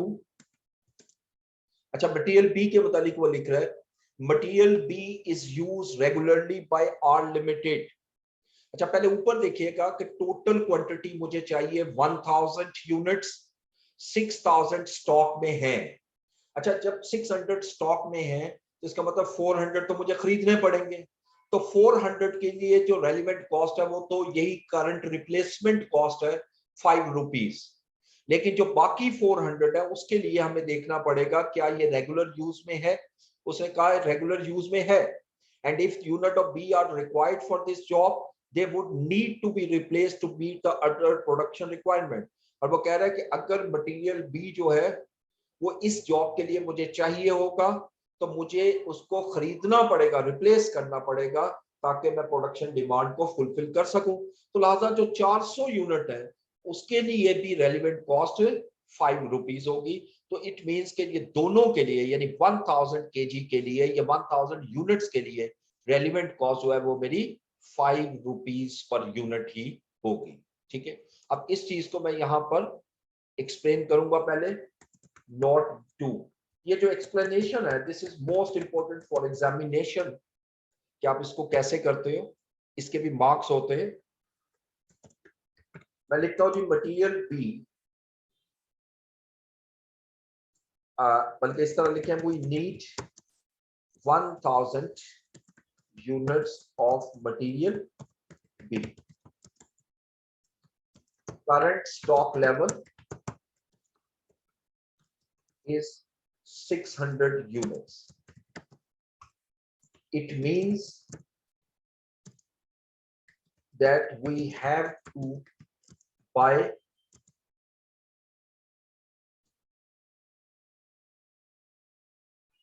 400 units at rupees अब कितने में खरीदेंगे? 5 पर यूनिट,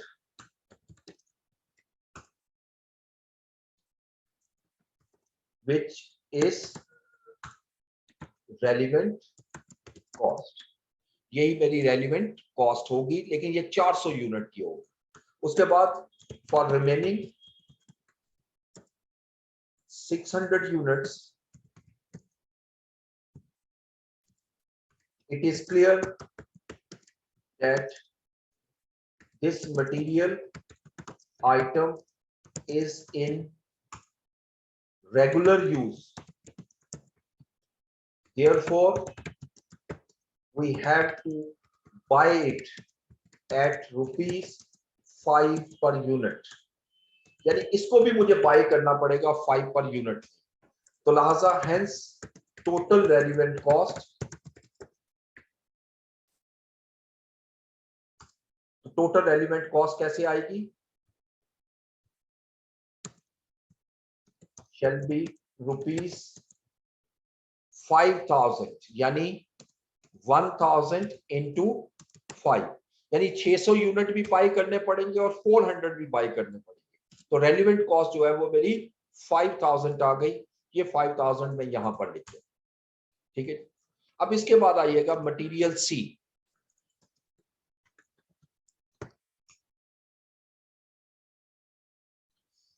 मटेरियल सी के मुतालिक लिखता है जी कि पहले तो देखिए मुझे कितनी क्वांटिटी चाहिए।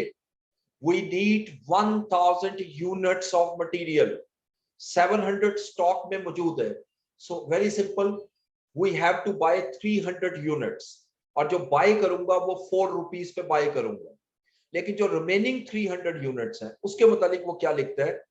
Material C and D are in inventory as a result of previous over buying. यानी इसका मतलब ये रेगुलर यूज में नहीं है, ये आपने पहले ओवर बाइंग कर ली थी। And they have to be they have a restricted use, no other use could be found for material C. बस यहां तक मैं रुकूंगा क्योंकि मैंने सिर्फ मटेरियल सी को फिलहाल डिस्कस करना है। देखिए वो कह रहे हैं जी कि मटेरियल सी जो है वो आपने ओवर बाइंग की वजह से, यानी आपके पास जो स्टॉक में पड़ा हुआ है ये ओवर बाइंग की वजह से है। इसका मतलब ये हुआ कि ये हमारा रेगुलर यूज में नहीं है। जब रेगुलर यूज में नहीं है तो मैं फौरन क्वेश्चन करूंगा कि क्या ये ऑल्टरनेट एग्जिस्ट करता है? तो उसने क्लियरली लिखा है no other use could be found for material C. तो फिर इसकी जो सेल वैल्यू है वो रेलिवेंट कॉस्ट होगी। तो लिहाजा ये याद रखिएगा कि सी के जो 700 यूनिट्स हैं, 700 यूनिट्स, ये जिसको मैं हाईलाइट कर रहा हूं, इसके लिए रेलिवेंट कॉस्ट जो है वो रियलाइजेबल वैल्यू होगी, यानी 2.50। और जो 300 यूनिट्स हैं जो स्टॉक में मौजूद नहीं है वो तो मुझे बाय करने पड़ेंगे, और वो मैं बाय करूंगा 4 रुपीज में। तो लिहाजा यहाँ दो चीजें आ गई। तो मटेरियल सी का नोट को जरा थोड़ा सा एक्सप्लेन करूंगा ज्यादा।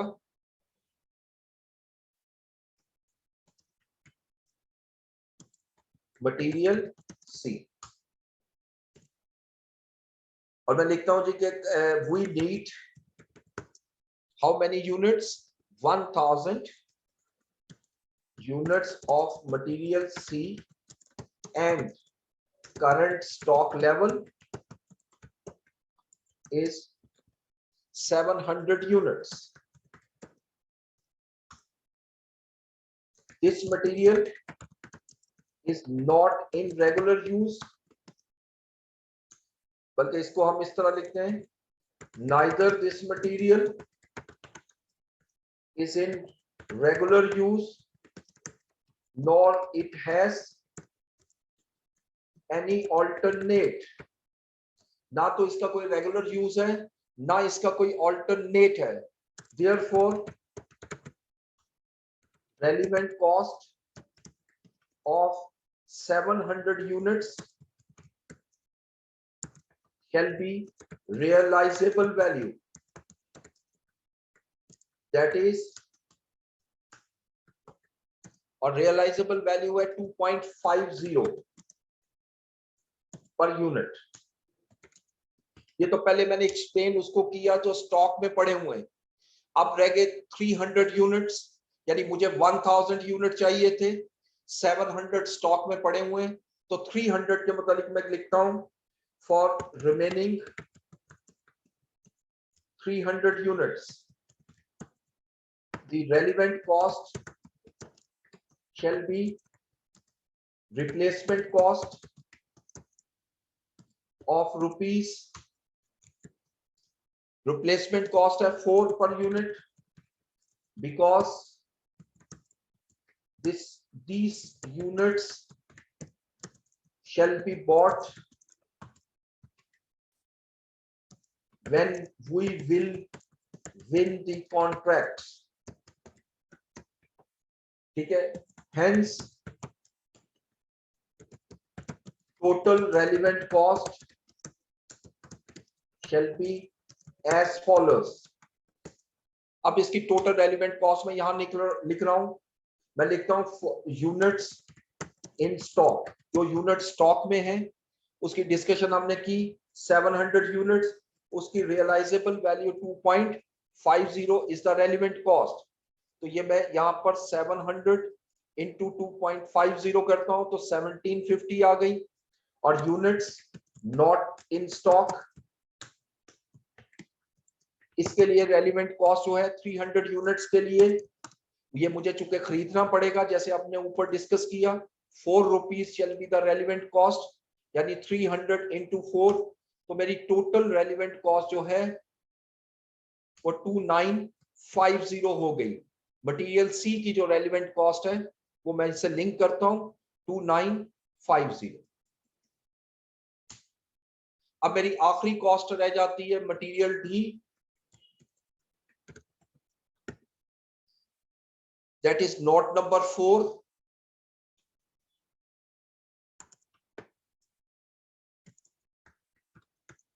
मटेरियल डी जी, इसको डिस्कस करें। तो मटेरियल डी के मतलब पहले देख लें, टोटल जो मटेरियल चाहिए वो 200 यूनिट्स हैं और 200 ही मेरा स्टॉक में मौजूद है। अब इसमें हमने पढ़ा था मटेरियल डी जो है वो भी ओवर बाइंग की वजह से हुआ, यानी इसका मतलब ये हुआ कि मटेरियल बी जो है वो डी जो है वो भी मेरा रेगुलर यूज में नहीं है। लेकिन आगे बढ़िए, वो लिखता है but the units of material D could be used in another job as a substitute for 300 units of material E. यानी एक आपका और कॉन्ट्रैक्ट है जिसमें मटेरियल ई चाहिए और मैं उसके 300 यूनिट जो मटेरियल के हैं वो ये 200 यूनिट को रिप्लेस कर सकते हैं। यानी 200 units of material D are sufficient to replace 300 units of material E which currently cost rupees 5 per unit, of which the company has no units in inventory at the moment. देखिए बड़ी simple सी logic है कि अगर तो मुझे material इसको substitute use करता हूं तो मटेरियल ई नहीं खरीदना पड़ेगा, वो मेरी सेविंग फ्रॉम ऑल्टरनेट होगी। अब इसको अगर मैं उसी फ्लो चार्ट के कॉन्टेक्स्ट में आपको समझाऊं तो हमने पहला क्वेश्चन क्या किया था कि does spare capacity is required quantity in stock, I need 200 units of material D which is in stock। अब दूसरा सवाल आंसर इज यस। तो दूसरा सवाल किया था is it in regular use, तो यहां से अगर आप देखें तो उसमें क्लियरली लिखा हुआ है कि it is not in a regular use. और फिर तीसरा सवाल मैंने क्या किया था फ्लो चार्ट में कि is has it any alternate, क्या इसका ऑल्टरनेट यूज है, तो आंसर इज यस। जब आंसर यस आ रहा है तो फिर हमने दो चीजें लेनी है, एक सेल्स वैल्यू यानी और दूसरा benefit from alternate, whichever of these two amount will be higher shall be the relevant cost। तो लिहाजा मैं यहां पर आता हूं मटेरियल डी में और मैं पहले इसको एक्सप्लेन कर लेता हूं। मैं लिखता हूं we need 200 units of material D which is currently in stock। This item of material is not in regular use। ये रेगुलर यूज में हमारी नहीं है, but it has an alternate use। Therefore the relevant cost shall be higher of sales value or benefit from alternate। ये पहले मैंने उसको flow chart को आपको एक स्टेटमेंट फॉर्म में कन्वर्ट कर दिया। अब मैं लिखता हूं relevant cost of material D is calculated as under. अब इसको मैं कैलकुलेट कर रहा हूं। देखिए मुझे दो चीजें कैलकुलेट करनी है। पहले तो सेल्स वैल्यू, देखें ये कितने में सेल हो सकता है। रियलाइजेबल वैल्यू है 6 रुपीज, यानी इसको अगर मैं बेचना चाहूं तो 6 रुपीज में ये सेल हो सकता है। तो मैं पहले लिखता हूं इसकी रियलाइजेबल वैल्यू या सेल्स वैल्यू जो बनेगी 200 इंटू 6, यानी 1200 मुझे बेनिफिट मिल सकता है। लेकिन दूसरी तरफ मैं लिखता हूं benefit from alternate, benefit from alternate. और ऑल्टरनेट का बेनिफिट क्या है कि मटेरियल्स ई मुझे नहीं खरीदना पड़ेगा। और मटेरियल ई के कितने यूनिट मुझे सेव हो जाएंगे एज पर क्वेश्चन 300 यूनिट, और ये 5 रुपीज में मैंने खरीदने थे, यानी 300 यूनिट जो मुझे सेव हो जाएंगे, इसको खरीदने नहीं पड़ेंगे और 5 रुपीज पर यूनिट मेरी कॉस्ट सेव हो जाएगी। तो यहां देखें तो 300 इंटू 5। अब relevant cost shall be the higher cost, यानी इसमें से जो हायर कॉस्ट है शैल बी रेलिवेंट कॉस्ट। अब इसमें हायर कॉस्ट यकीनी बात है 1500 है, तो यही मेरी रेलिवेंट कॉस्ट बन जाएगी। और इसको मैं यहां ले आता हूं रेलिवेंट कॉस्ट को जो अभी कैलकुलेशन की है। तो अब ये क्वेश्चन में 4 ही मटेरियल थे, इन चारों को प्लस कर लिया हमने। सो 15,400 is the total relevant cost of material. ये मेरी टोटल रेलिवेंट कॉस्ट हो गई मटेरियल की, जिसको मैं रेड कलर से इसको हाईलाइट कर रहा हूं। This is the final answer 15,450। ठीक है जी। तो ये मेरा आज के जो मैंने डिस्कशन करनी थी रेलिवेंट कॉस्ट की, ये चैप्टर मैंने मुकम्मल किया। अब जरा इसके क्वेश्चंस आप जरा बुक से देखिएगा। नेक्स्ट क्लास में मैं कुछ और क्वेश्चन भी शेयर करूंगा। एग्जामिनेशन में इसके बहुत ज्यादा क्वेश्चन नहीं आए हुए, लेकिन जितने भी आए हैं वो भी हम क्वेश्चन सॉल्व करेंगे नेक्स्ट क्लास में। अभी चूंकि आप लोगों के क्वेश्चन रेलिवेंट और सॉरी सीवीपी से भी थे, तो सीवीपी का सोल्यूशन जो है वो सिर्फ मेरे 3 क्वेश्चन रह गए सॉल्व करने वाले, वो मैं कर लूं तो फिर आपके साथ कल तक इंशाल्लाह शेयर करता हूं। और इसमें जो जो डिस्कशन है वो देख लेते हैं। आपके अब जो क्वेश्चंस हैं, अभी हमारे पास 10 मिनट्स हैं, तो वो क्वेश्चन कर लें। अच्छा, अब आपने एक ये मैं नोट डाउन कर लेता हूं फॉर नेक्स्ट क्लास, अभी क्योंकि टाइम काफी कम है। Discuss CVP past papers question number 1 and question number 2। Okay,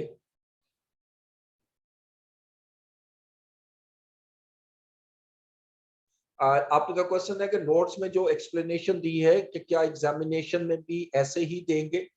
तो डेफिनेटली आप कोशिश ये करें कि जितनी डिटेल बता सकते हैं वो जरूर बताएं, बट इतनी डेप्थ में जाना जितना मैं लिख रहा हूँ, क्योंकि ऑब्वियसली मैं तो आपको क्लास में लेक्चर दे रहा हूँ, और चूंकि हमारा ऑनलाइन है, आप फिजिकल होते हैं, तो हम ज्यादा बेहतर मैं बता सकता हूँ। लेकिन ऑनलाइन में हमें जिस ज्यादा डिटेल में जाकर बताना पड़ता है ताकि कुछ चीजें आप समझ सकें। ठीक है, अच्छा जी। अब ये आपको मैंने तो एक्सप्लेन तो किया, जरा दोबारा इसको देखिएगा। अस्सलाम वालेकुम सर। वालेकुम अस्सलाम।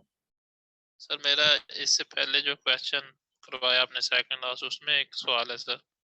जी जी सर वो ओवरहेड के बारे में था कि जब उसमें लिखा हुआ था कि फिक्स्ड ओवरहेड इसमें इंक्लूडेड है, जी। तो आपने वेरिएबल ओवरहेड की अमाउंट निकाल के उस अलग से फिक्स्ड ओवरहेड क्यों लिख दी जबकि उसमें वो इंक्लूड था? ठीक हो गया। देखें इंक्लूड जरूर था, लेकिन मैंने आपको बताया था कि incremental fix cost relevant cost होती है। तो पहले मैंने टोटल फिक्स कॉस्ट निकाल दी ताकि वेरिएबल निकल आए। अब जो बाकी रिमेनिंग है 4050,000, उसमें जो 750,000 की अमाउंट थी, जो कि यहाँ पर इस क्वेश्चन में ये 875,000 की, ये मेरी रेलिवेंट कॉस्ट बन जाएगी क्योंकि ये इंक्रीमेंटल है। ठीक है, इस वजह से इसको पहले लेस करके दोबारा इसको शो किया। सर प्लीज वेट कीजिएगा। जी मैं दोबारा रिपीट कर देता हूँ। देखिए बेसिकली एज पर वर्डिंग, मैं यहाँ से इसको ओपन भी कर लेता हूँ ओवरहेड्स को। एज पर वर्डिंग के ओवरहेड्स में वेरिएबल ओवरहेड भी शामिल है और फिक्स भी शामिल है। मैंने पहला काम ये करना है कि इसमें वेरिएबल को अलग करना है। टोटल ओवरहेड है 8500। अब इसमें 4050 जो है वो फिक्स प्रोडक्शन ओवरहेड है, जो कि 100% ऑफ लेबर कॉस्ट है। तो लिहाजा 4450 जो है ये वेरिएबल आ गई, ये रेलिवेंट कॉस्ट है। अच्छा, अब इसमें फर्दर एग्जामिनर ये कहता है कि ये जो 4050,000 की अमाउंट है, इसमें 875,000 की cost would have to be incurred, यानी इसका मतलब ये हमें फ्यूचर में इनकर करनी है। तो ये सारी इररेलेवेंट कॉस्ट नहीं होगी, बल्कि इसमें 875 की कॉस्ट जो है वो रेलिवेंट होगी। इसलिए फिर मैंने दोबारा 875 यहां पर ऐड कर दी। ठीक है, ठीक है सर। जी और कोई क्वेश्चन?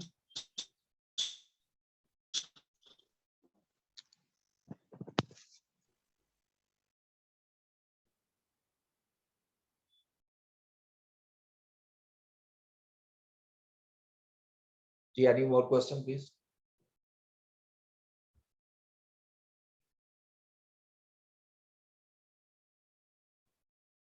अच्छा,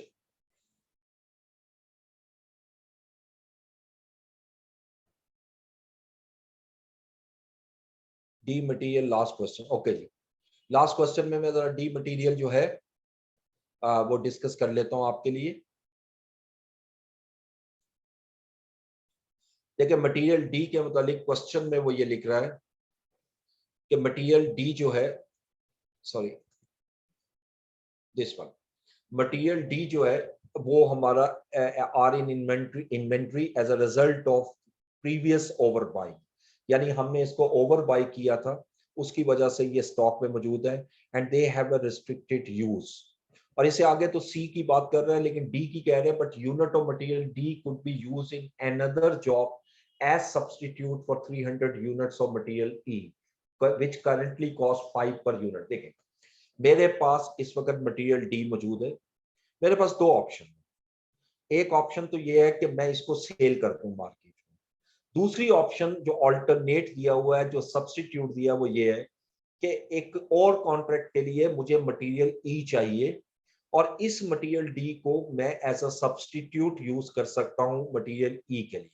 सो इट मींस कि अब मेरे पास अल्टरनेट क्या हुआ कि material D can be used as a substitute for material E. और इसका मतलब अगर मैं उसको सब्स्टिट्यूट यूज करता हूं तो मटेरियल ई मुझे बाय नहीं करना पड़ेगा, तो मुझे ये सेविंग हो जाएगी 300 इंटू 5, ये जो मैंने कैलकुलेशन शो की। यानी अगर ये मटेरियल डी मैं मार्केट में बेचता हूं तो 200 केजी ही सेल हो सकते हैं। 200 इंटू 9, सॉरी ये मैंने गलत नहीं 6, सॉरी ठीक है 6, 200 इंटू 6 1200।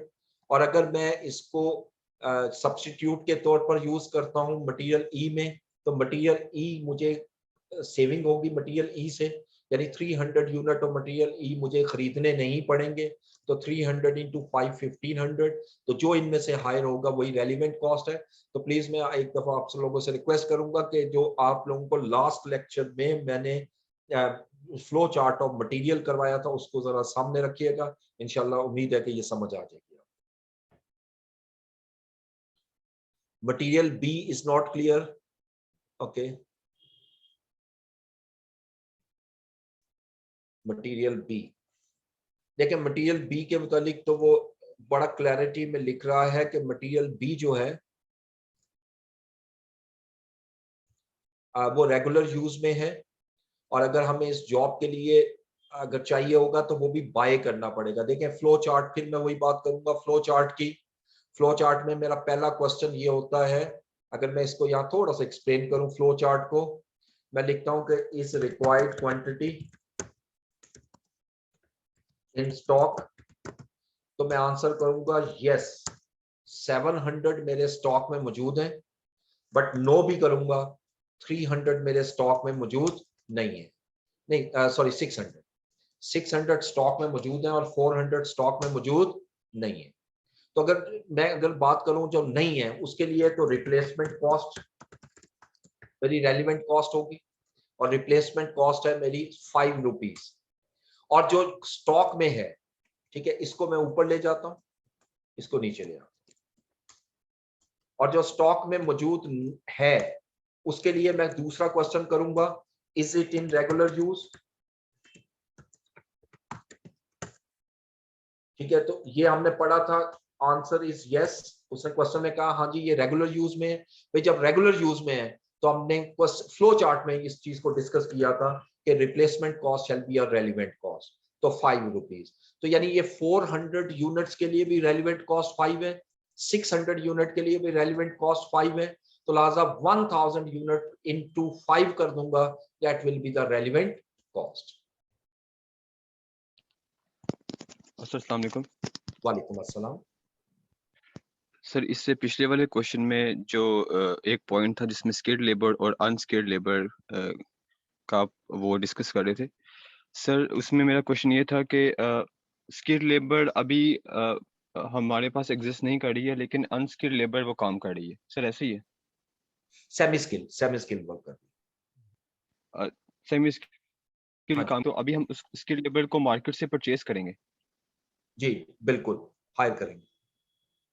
तो सर ये जो फिर जो नीचे 30 डेज की बात कर रहा है, ये before terminating their services, sir ये तो इसका ये है क्या ना कि ट्रीटमेंट? देखें, ओके आप पूरा पॉइंट रिपीट कर दें तो मैं एक बार बिल्कुल कर एक्सप्लेन करता हूँ। यहाँ पर एक पॉइंट ज़हन में रखिएगा, अगर इस कॉन्ट्रैक्ट की वजह से सेमी स्किल्ड लेबर को मुझे फायर करना पड़े, यानी मुझे इनको निकालना पड़े, तब तो वो मेरी रेलिवेंट कॉस्ट होगी। यहाँ कहीं मेंशन नहीं है कि सेमी स्किल्ड जो यूज कर रहे हैं वो उसको हमें निकालना पड़ेगा, वो तो सिर्फ टर्म्स एंड कंडीशन लिख रहा है, company will have need to give a notice of 30 days before terminating their services. तो जिस चीज को क्लैरिटी नहीं होती तो हम उसको यही लेते हैं जो वर्डिंग दी हो। ठीक है, तो इसके पॉइंट ऑफ व्यू से रेलिवेंट कॉस्ट जो है वो सिर्फ और सिर्फ वही होगी जो लेबर को हायर कर। ठीक है, तो सर अगर हमने इसको स्किल को भी अगर इस कॉन्ट्रैक्ट के लिए हमने मार्केट से परचेज करना है, तो सर अभी जो काम हमारा सेमी स्किल का रही है, तो सर उसको भी फिर वो कंटिन्यू रखेंगे, यानी कि उनको भी हम फिर वो करंट वो रेट पर हम उनको भी उसकी वो पेमेंट करेंगे? एब्सोल्युटली राइट, यानी वो हम खत्म नहीं कर। सर ये अगर मैं इसका वो नटशेल में ये अगर वो मतलब निकालना चाहूँ कि अभी जो काम करना है वो सेमी स्किल का रही है, पर इस कॉन्ट्रैक्ट के लिए हमें सिर्फ स्किल लेबर चाहिए होगी, इसलिए हमें उसको भी परचेज करना पड़ेगा।